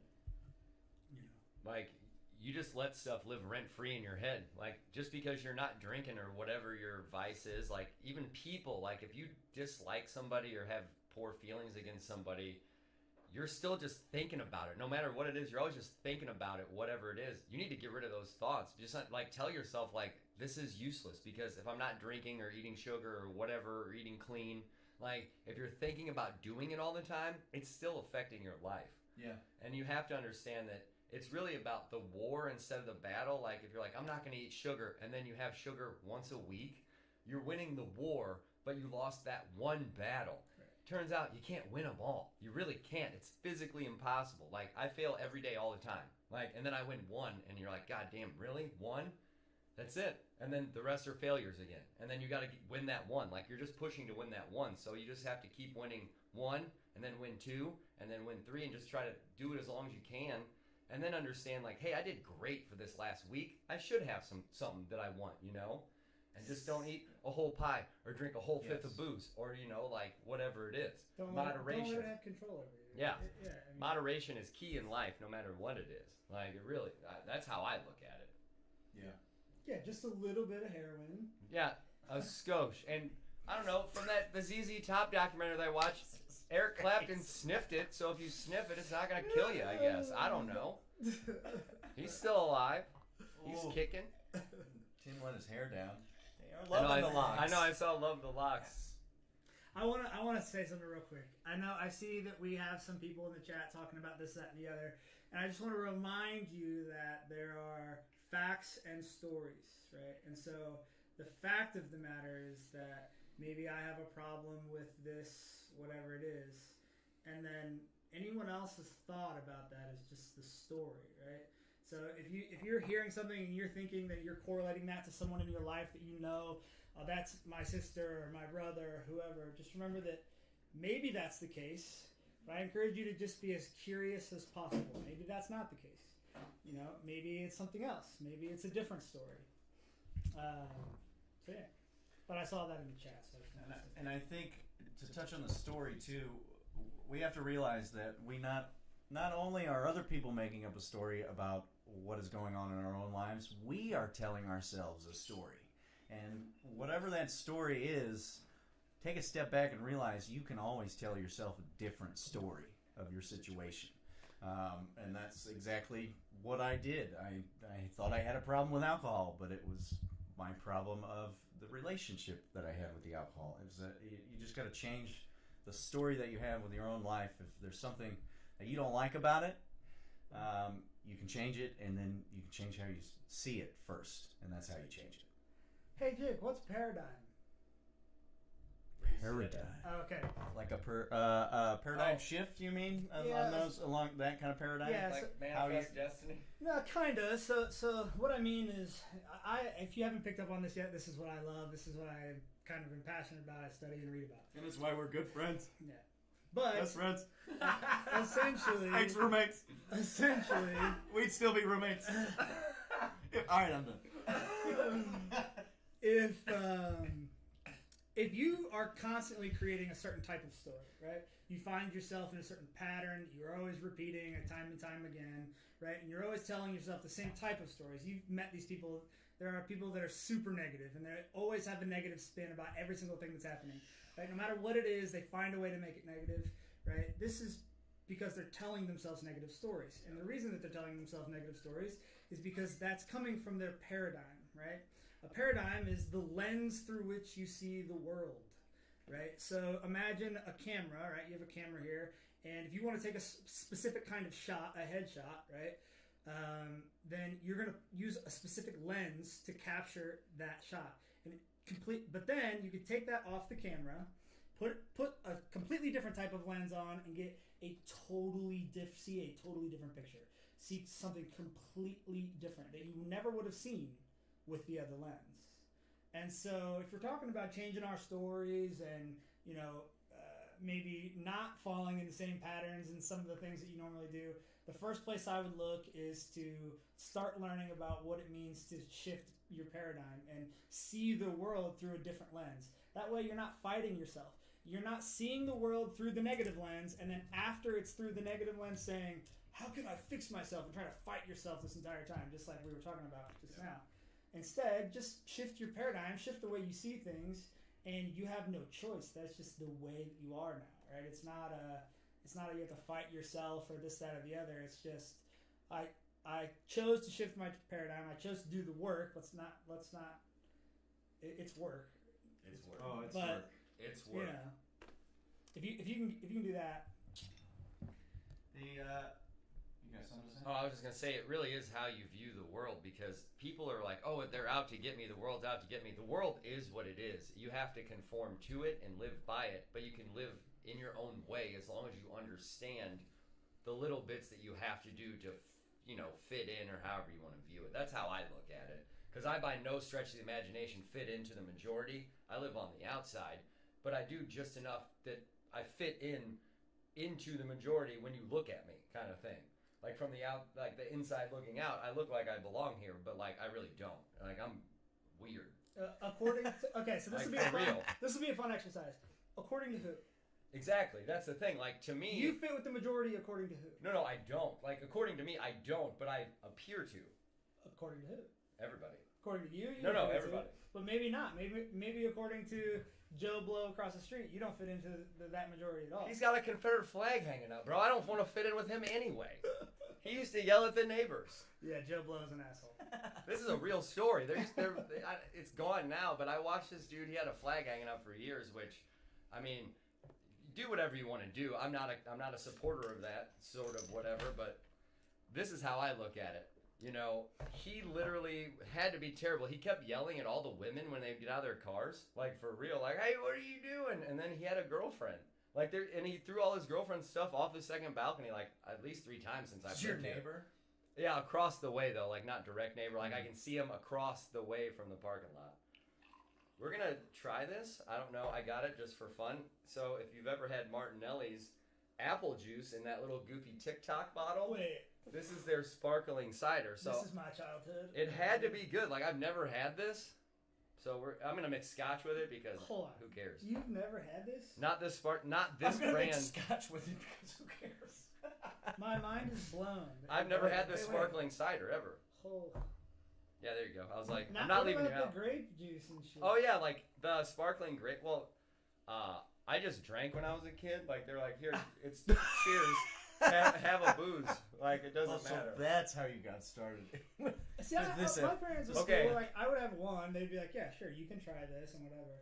But anything Yeah. more than that was the sparkling and the whatever. Oh, I mean, I didn't get to get hammered, but it's like No. like a fun fact is I would go with my mom to the bar when I was a kid, and they had these cherries that they soaked in Everclear, and they would give me the fucking cherries. Hell yeah. And I'm like, I had to be lit. Like, I was lit. But I still beat everybody in darts and pool when I was like 10. So, fuck you, Grand Marnier. drunk adults. Grand Marnier and champagne is very good. Yes. Holy shit, this is delicious. Yeah, that's what I told you, dude.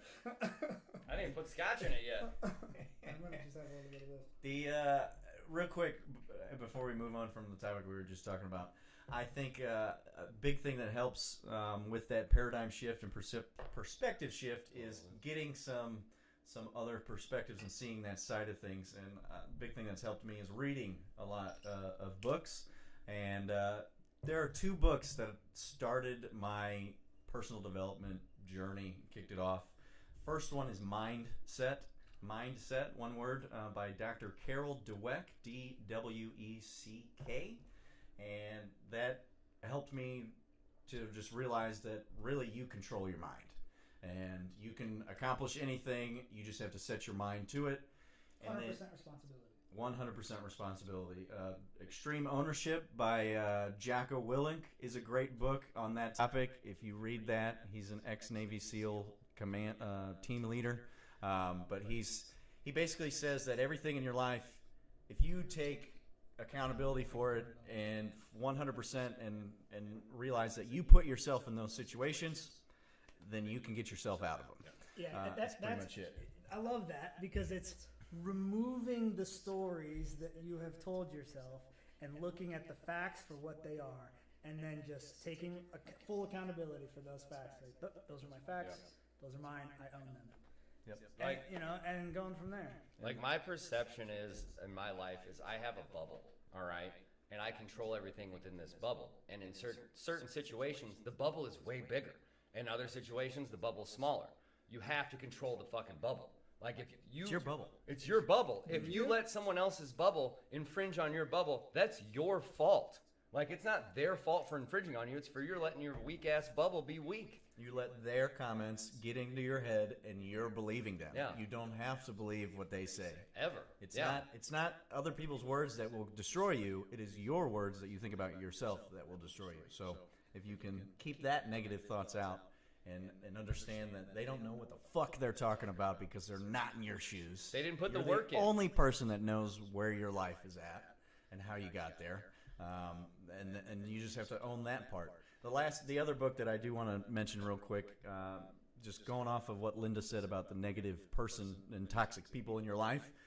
If for some reason you feel like you're a negative toxic person and you need help changing your view on the world and how to become more positive, my number one recommendation of a book, and this is the book that I give out to people all the time, is Hardwiring Happiness by Dr. Rick Hansen, I believe. I haven't read that one. I read the I don't know that. I know the name.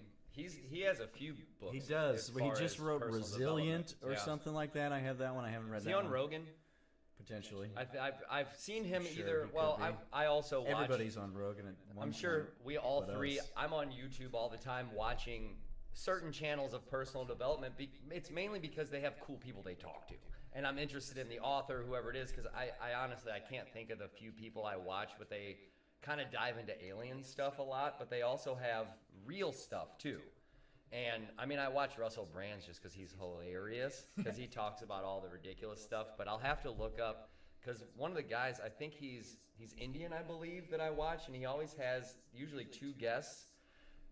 But he's phenomenal. Like, he's a great interviewer, and that's why I love watching his stuff. He does a lot of alien talk, but he's also like techie, and he does a bunch of different other things. I'll try and throw a link up for him whenever we're done here. I want to kind of touch. First and foremost, I have a book, Good to Great, Jim Collins. Read it, know it, be a level 5 leader. Is that not a business book? It is. I've always understood that as a business book. It kind of is. It's a business book. It's a study, right? So it's not necessarily like a narrative or whatever. It's a scientific study, a scientific method done by scientific method of companies that went from, quote, good to great. Great being defined as beating the market by 500% or more. And what are the similarities between all of those companies that went from, quote, good to great over a time period, and what did every single one of those companies have in common? And then, spoiler alert, right? The theme of the book is that all of those companies had a similar type of leader. Yep. And talks about being a level 5 leader, and there are different levels of leadership and the whole thing. So definitely check that out. That's a really, really good one. It'll tweak your mindset just on like what it means to be a great leader and what those things are. You'd be shocked to understand how those, a level 5 leader has a paradoxical blend of personal humility and professional will. So check that one out. I'm a 4.75. But Did anybody taste this? No, I just smelled it and I was like, oh, there is scotch in here. So Scotch and apple cider sparkling Martinelli's. I'm not going to say anything. I'm going to let these guys taste it. But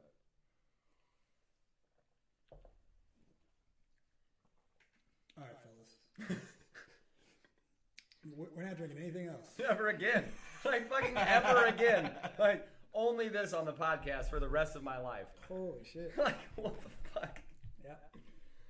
Stop in your store now, so I'll get you some Martinellis, and then Every bar from here to Timbuktu needs to start stocking Marinelli's apple juice in their bar so that we can have this somewhere out as well. That'd be great. Yeah. Thank you. Yeah.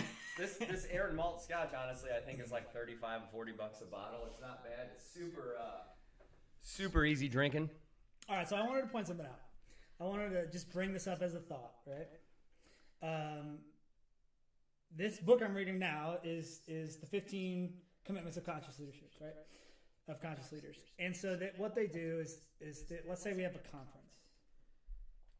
And you get a bunch. So if you have a leadership conference, who's going to show up to the conference? Potential leaders, essentially. Leaders, potential leaders, people who are interested in leadership, right? Yeah, probably people that want to learn how to sell leadership. Right. So someone who's interested in getting a good tan is not your target market for a. Are you offering me like a possible condo though, like a rental, vacation rental if I show up? Oh well, I'm fucking definitely not coming. So anyway, you get all these potential leaders and leaders in a room. And then you draw a single line and you say, from our studies, we've determined that this line is the best way to represent great leadership, right? And then you ask all of them, they have no context, they have no information, right? You ask all of them, is it better to be above the line or below the line? I am the line, bro. What are you talking about? You don't want to be above the line. As a leader, in my opinion, as like how I lead as the working leader. Like I will work myself into the ground past every person that's working for me, and that's it. Like I don't want to leave before anything's over. Like if it's my thing, it's not gonna be like, all right guys, I'm out. You got the rest of this podcast? Like that's not how shit works. That's how businesses fail. That's how things fail, because you trust your vision in someone else's hands. Okay. This is the perfect example. Thank you. You're welcome. That's why Because what this question does is it represents the type of decisions that leaders have to make. To make quick decisions with limited information that in a lot of cases are publicly scrutinized. Right? So, that this is tough, right?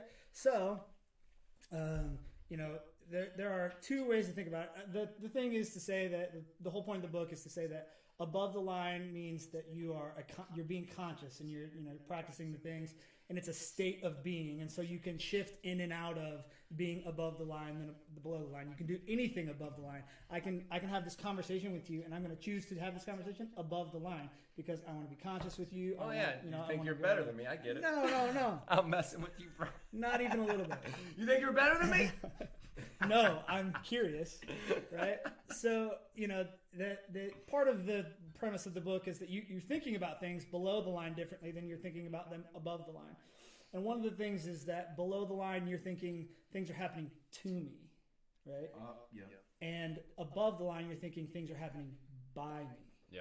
So it's not always about you, right? There's some bigger thing that's happening that is happening by you, through you, as a part of you, as a part of who you are. So you're not thinking about things as, oh, this is happening to me, this is happening, da-da-da. You're part of this bigger collective that is trying to accomplish whatever the goal or the thing is. And so I try to encourage people, and this is what I'm learning now, is just to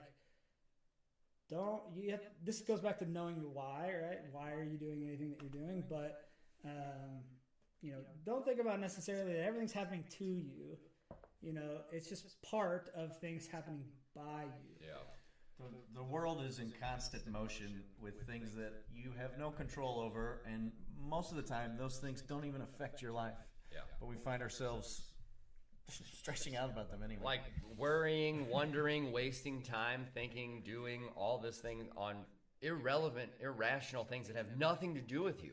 Like, who cares what celebrities got married and how that affects your life? It doesn't, unless you're best friends with him, right?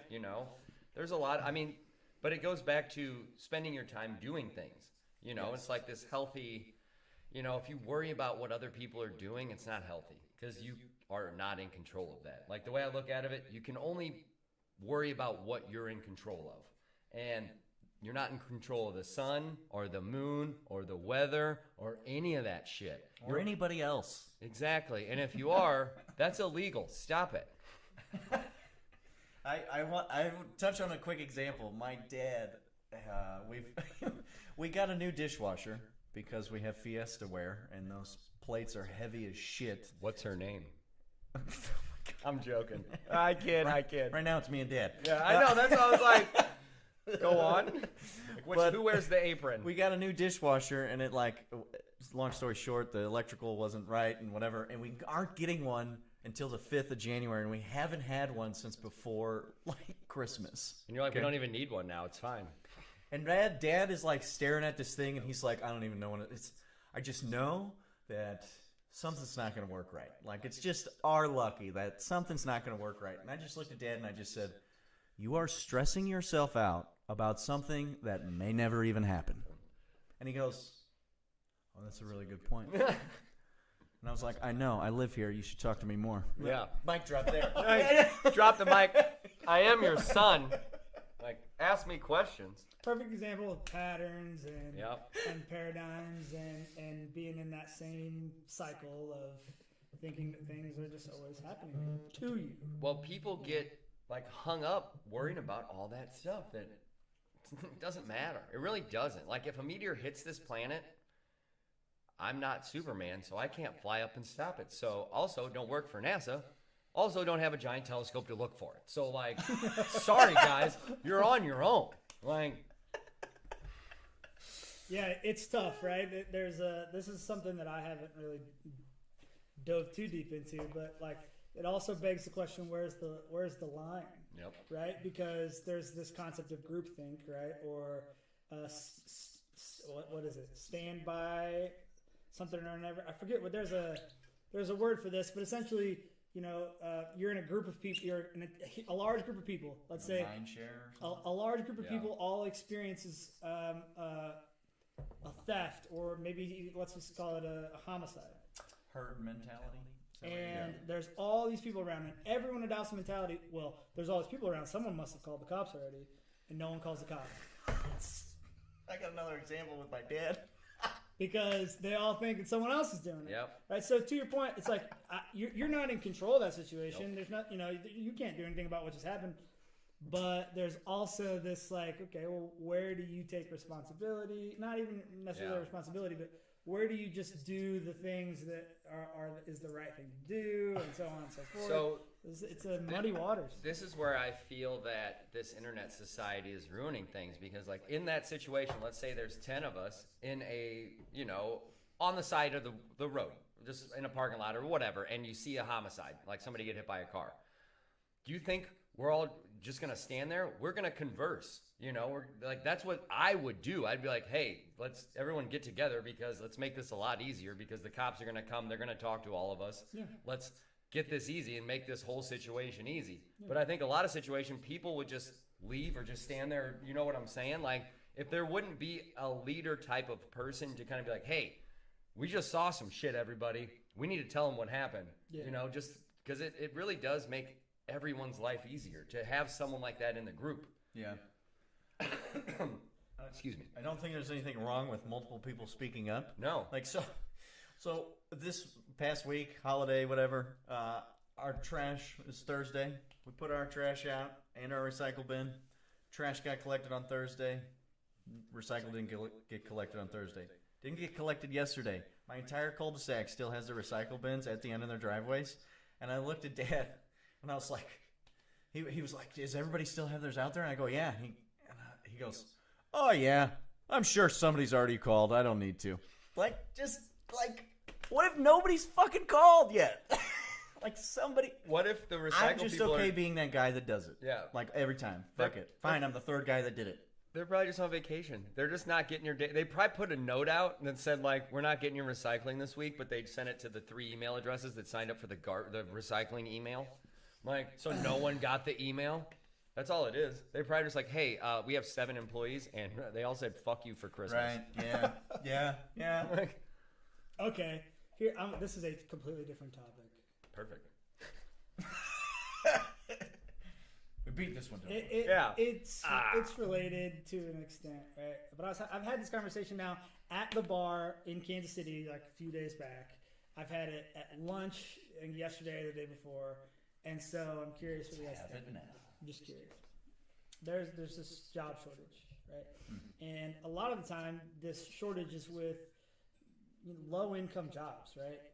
People who are working as bus boys and dishwashers and retail, and not to say that if you work in any of those things, I'm not saying that you it's all relative, right? Like if you're happy, that's the ROI, right? I don't give a shit how much money you make. You can make $20 million a year and still be a piece of shit unhappy person that I don't want to fuck with. So it doesn't matter. But what I'm getting at is that in almost 100% of those cases, those people typically work, paycheck to paycheck. Yep. And that's okay. It is what it is. There's, I think, what's the stats? Like 80% of U.S. based workers. You lived in America? Right. I usually do. I'm paycheck to paycheck. Like paycheck. Like I'm pretty sure we're all fucking paycheck to paycheck for the most part. Right. Yes. The vast majority. We wouldn't have to be if we controlled our spending. Whatever. Anyway. If you hit the tip jar, Right here. I put it in front of Jake because he was going to do the thing. If you hit the tip jar, we won't have to live paycheck to paycheck. And we'll find creative ways to give it back. I mean, I'm going to keep making content whether anyone cares or not, honestly. I love that. That's most of it is going back to the world and the people of it. But yeah. That's the mindset. And that's it's only cool. going to get better. Like the way I look at it is like we're just practicing for better times to be better, to be more entertaining. I mean, this is preach. He can come to every episode. Like, honestly, the whole point is that one day that this affects somebody's life. I don't care if it's today. It really doesn't. Like, as long as this reaches something, it could be in 2027, if YouTube's still going, hopefully the internet hasn't crashed and the world's over and we're living like fucking Mad Max in the Thunderdome. Depends on what happens to the American dollar. Turns out, I started growing my beard now, so when the Thunderdome happens, I'll be like that real grizzly. They'll be like, that guy's got to be hard as fuck. He was hard as fuck before this happened. That's my plan. Oh yeah. Like he has to wear a mask. Like babyface dudes wear the mask. Like that's how it works. You just have a badass mask and maybe like a fake beard out the bottom. Yeah, fake beards. That's what I do all the time. Yeah. Especially if I get like a fake black one, because then you can wear the mask, have the fake black beard, and with the red hair, and people look at you. I know, because if your beard is a different color than your hair color, they're like, oh, that guy, he dyes his beard. He's hard as hell. Yeah. And then I ask people first question when I'm wearing the fake black beard. I say, hey, what do you think the drapes are like? Oh my god. Twice as long. No, those are the drapes. Yeah. The carpet's down there, brother. Does the carpet match the drapes? Yeah, the carpet. Okay. Yeah. The drapes and the drapes senior. Okay. What was your question on this topic? Okay, so anyway, the majority of these people are working, paycheck to paycheck, and then we have coronavirus hits, and the government steps in and says, "Hey, look, we're going to help you out. You guys can help. We understand that the majority of people are living paycheck to paycheck, so we'll give a stipend or whatever it is. You can collect unemployment for that. Here's give you your own money back. Yeah. Yeah. I never got it. You neither did I. But there's some level of month-to-month help for a lot of people. And the thought process was that, well, when the government stops giving that back, then all those people will return to work because they have to, because they live paycheck to paycheck, and that's how it'll go. And here we are, and the government has stopped giving as much of that month-to-month help. Yep. And people still aren't back to work. No. So where are they getting their money? All right, so a couple things here.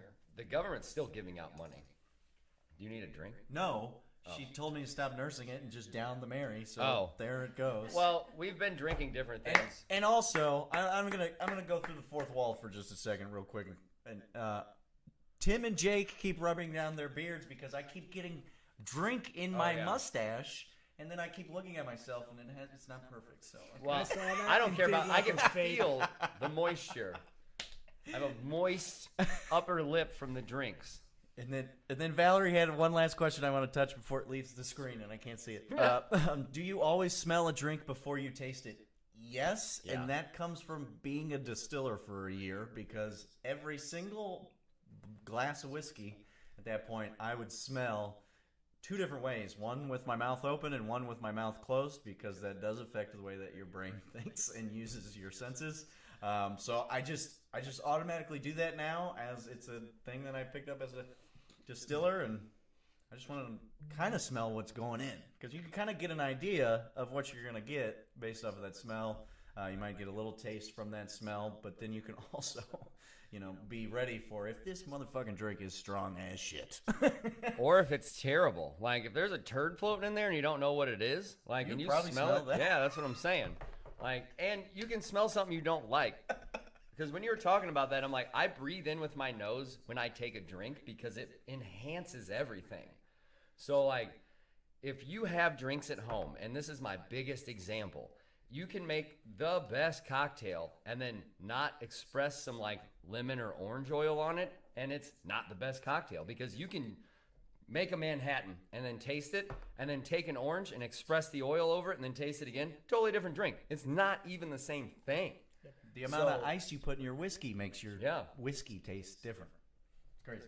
If you put any ice in it, any sort of water, actually, it opens it up and it helps the molecules, I don't know, punch you in the face. Here's a fun fact. I'll give you the reason why. Here's a fun fact.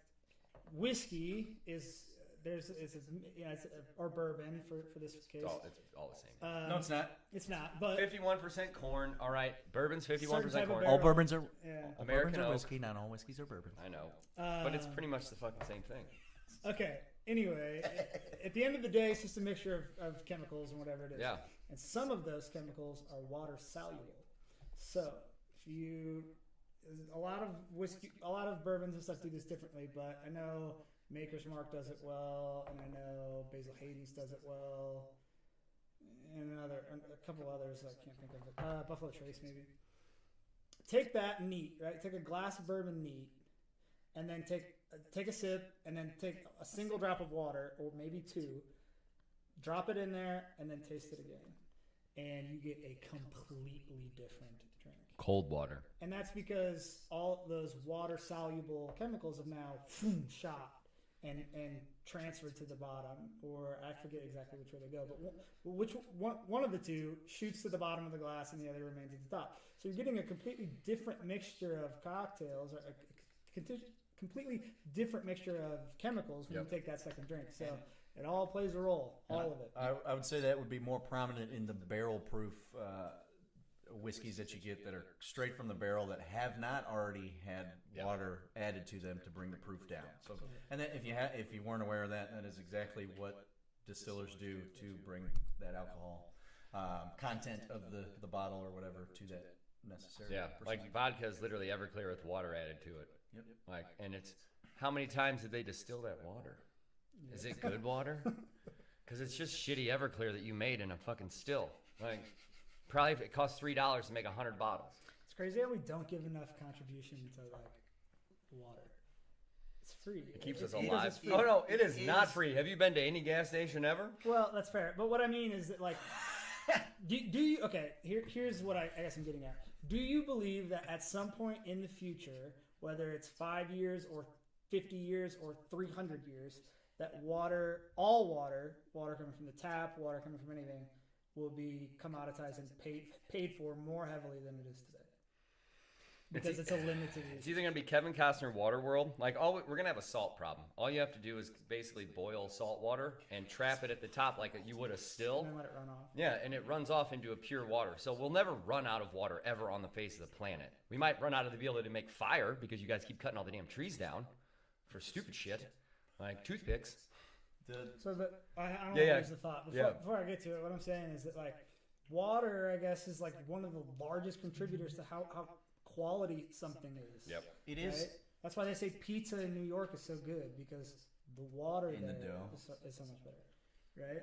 That's why good beer comes from North Carolina and Colorado. Yeah, and the up mountains. north, actually, like start of the Mississippi, like up in the very beginnings of the Mississippi, they've got some good breweries that pull water from there apparently too. I mean, water is the elixir of life.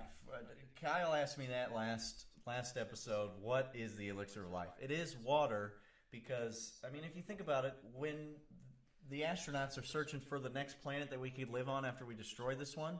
They're looking for signs of water because water, its life comes from water. It's insane. Yeah, we're the water planet. Until we find another way to grow things that don't involve photosynthesis and water and mycelium and all that, like if we went to another planet and there were trees growing there with no water, we would figure out how to do it. But right now, we've only figured out that's how things work. Yeah. They have to grow on a cellular level. Michelle, if you can find the name of that documentary regarding water being a commodity, that'd be great. We've had some scotch. Yeah. You're doing great as our producer from afar. Thank you. You're always looking up facts for us. Damn, I We had appreciate a you so thought much. on what we were talking about too, but I lost it. Water becoming a commodity is definitely a concern. Well, there's a lot of countries where it's free. Like if you take a bottle, there's stations of there's water everywhere around that you just refill your bottle. Like I can't off the top of my head. I'm sure it's one of those great countries like Greenland or Sweden or Norway or something like that. But they refuse, like no one pays for water ever. So I don't know. Well, okay. It's not. I don't think And it's it might the be- water. It's the could possibly purification be of the built water. into their taxes and fees or whatever they pay. But like, Don't you think that?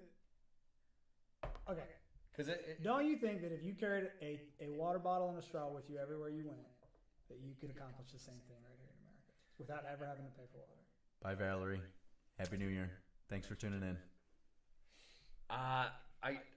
right now I don't think so. With the COVID thing, I don't think so. I think a lot of because they won't let you bring your own bottles anywhere. They won't let you bring your own stuff into gas stations or anything.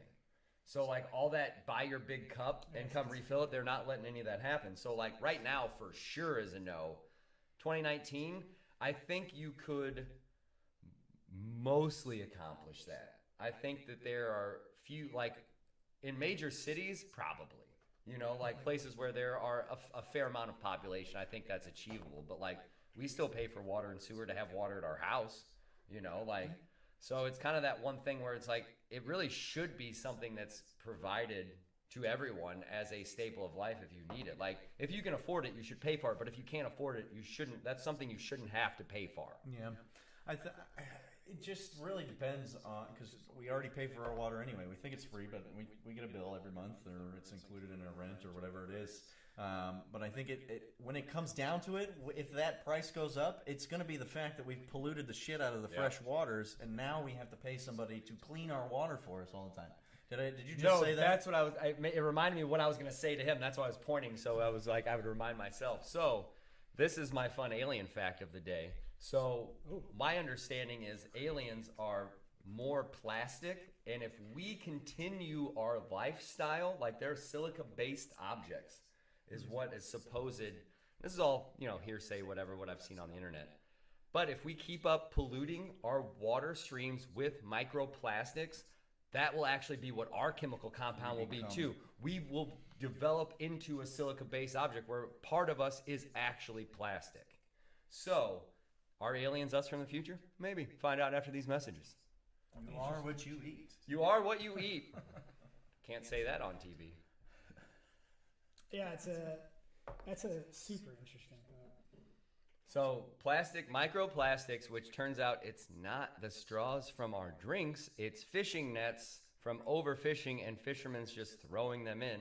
Watch the documentary, You'll Never Eat Canned Tuna Again. It's called Seaspiracy, and you'll cry yourself to sleep for a week. I haven't eaten canned tuna in years, but that's a little scary. It's all dolphin. You're just eating dolphin and sea turtle and like one tuna. That's sad. I know. What? Unless you get albacore, then it might mostly be real tuna and some dolphin. That's sad. The dolphin safe guy said literally on the film, they just pay us for that. The stamp of approval, no dolphin. Did you check? Nah. Fucking Yeah. labels. Nobody checked. And then the people that actually checked go missing. What? Like, there's literal people that just die because they're going to check on these fishing boats. Oh, they fell overboard. Oh, it's the ocean? No rules. Well, that's It is. There's no rules out there. semi-true. No. And what is Well, it? there's no International governing waters or body. whatever? Yeah.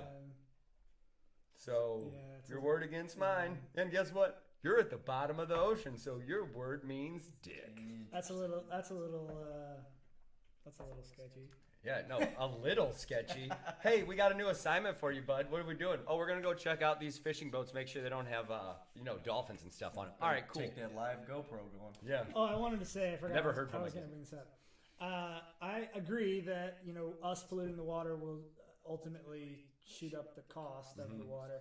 I think also the amount of people that are, being On this born planet? at the rate at which we're populating things, because that requires infrastructure, and infrastructure costs money. So to get the water to all those people also costs money, which we will all collectively pay for.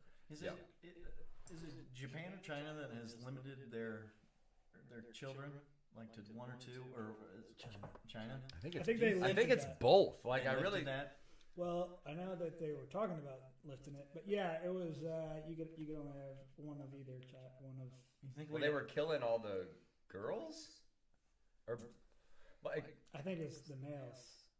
which one was it? I remember this. Remember? What? It was like 10 years ago, right? 10, 15 years ago, there was a huge thing that broke. And it was like they can only have one kid, and if they have multiple kids, it can only be males or something. And there was memes of just like baby shredders They were and getting stuff. rid of the females because they didn't want them to reproduce. Is that? I think they kept the males because it's the air. So like, if you had no kids and you kept having kids and they were females, you were getting rid of them. Oh my gosh! How just mentally fucked up? That's what I'm saying. Oh wow! I was gonna ask, you think we'd ever get to a point where I don't think the people of America would let it happen. I think there would definitely be some sort of a war or something. That sentence. We're letting stuff happen to us every day. Yeah. Okay. Yeah. Good point. There are so many things that I thought I would never see, and I would never thought that we as the people would let happen here in America, and it's happening every day. It's literally everything. So I mean, I can't. Give us one. What thing? What thing? Stuff on that. I mean, no, I'm not getting into. You don't want to say it live? I'm not getting into politics live on. I can't believe that if you go on YouTube, you can pull up the MTV Music Awards from 1986, which was the year I was born, and they talk about the exact same issues we still have right now. And I'm 35, which means 35 years of the exact same stupid shit. So anybody that thinks we're making progress, you're wrong. Like, you're wrong. Maybe we're making progress as in like a baby step, but how did our technology get to where we can hold the world in our hand, but we still hate each other? Ignorance is bliss. Exactly. And yeah, child sacrifices, going on for thousands of years. Yeah, the number of slaves is greater today than it ever has been in the history of the world. I mean, yeah. How fucked up is that? People are just ignorant. We're sheeple. It's not slaves. We're just sheeple. We're like unknowing slaves of the system. Yeah, ignorance is bliss. Oh, what is that thing? I wish Keith was watching. But yeah, no, I mean, the good news, I think, in all of this is that you end up creating your own story and you end up doing your own things. And so back to your point about, doing the things that you have control over, right? Yeah, all these things are happening and there's all these bad things and whatever it is, but you can control the actions that you take and the life and the light that you bring to the world, and you can just be good and put a smile on and help other people, and the ripple effect from that is greater than we'll ever realize. And yeah, your light that you produce will brighten everyone else's world without you knowing it. Like, it's crazy. That's how that works, because you can dim a room or you can brighten a room. That's your choice. Yep. Or you can buy like $400 worth of lights, and it's so fucking bright that you can barely see each other. So it doesn't matter. You mean right now? It's funny because it's actually not that bad if you don't look directly into them. Just look at the camera lens, and that's it. Yeah. I'm telling you. It's funny because if you just look at the camera, like what we're attempting to do most of the time, it's fine. But then you look directly at the light, and it's like the sun. Like, it literally is the sun. Almost. If we figure out how to do that, it's fine. It has something to do with gravity. Hey, look at that. 1 hour and 54 minutes. Hey, doggy. We've been talking for a while. 100% facts, Timmy. That's right, Ma. I would not have thought that was that long. That we've been doing this for 2 hours Yeah, already. no. No, I know. That's what I'm saying. This is hopefully is entertaining to who's participating, and then whoever watches in the future is hopefully slightly entertained. Yep. And I am working on becoming better at the editing, and hopefully we'll have some tags up, and that way, if since we ramble, we'll just have some rambling tags of what we talked about. So if it sounds like something you're interested in, you could just fire it up. Yep. And I'm gonna keep making drinks, so they'll all be out there, and make your own at home. Yep.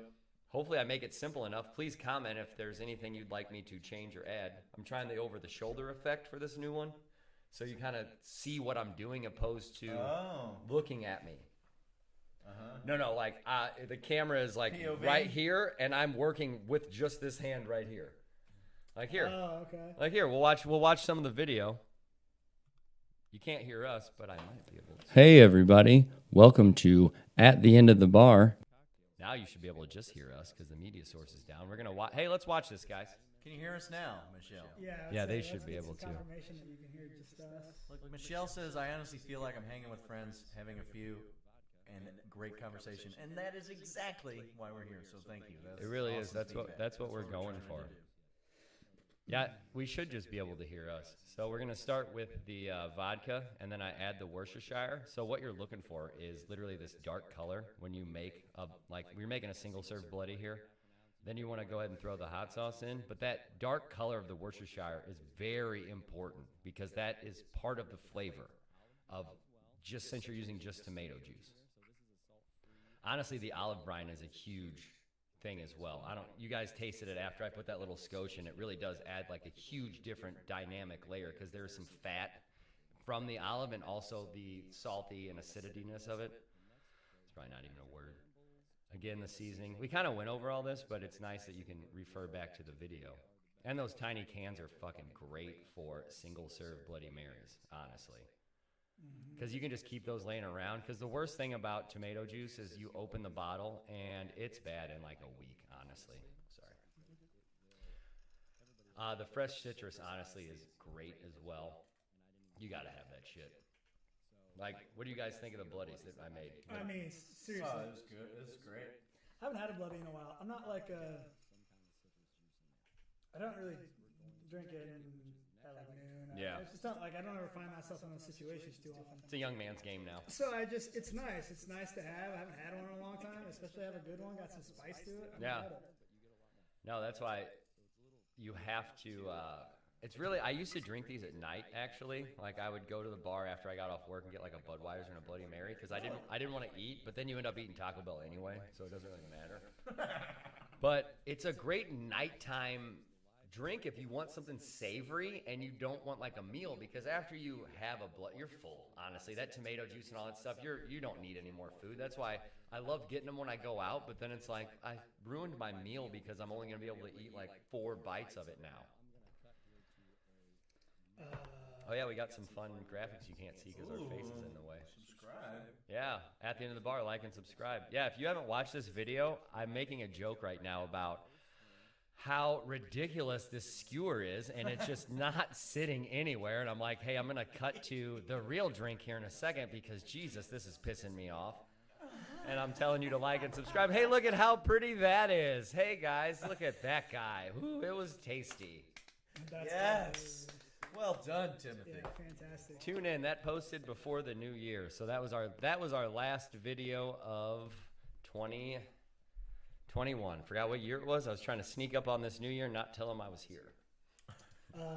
Fun little pro tip. Oh, look at all the olives going into the martini glass. Look at that. Fancy. Wow. Candied bacon and Oh yeah. I actually bought a couple spicy chicken sandwiches. I was going to air fry and cut them up, but we were already 20 minutes late, so I didn't think that was a real necessity for our bloodies. Our battery's the going. battery! Looks like we got a. Are we cutting it? Yeah, then? let's just call cut it. it. Yeah. Cut it. Fun 2 fact, hours. this guy probably needs to know they have forever batteries, which I'll be investing in one. It just plugs into the wall, but I like this 2-hour mark of the battery lasting. So tune in to the next one. Merry Christmas, but no, Happy New Year. Merry goodness to you. Right? Thanks to our guests here. Yes, What's thank your you for joining us, what's your Paul. channel? Just to Yeah, I don't actually have anything set up yet. Yep. But Paul is digital, right?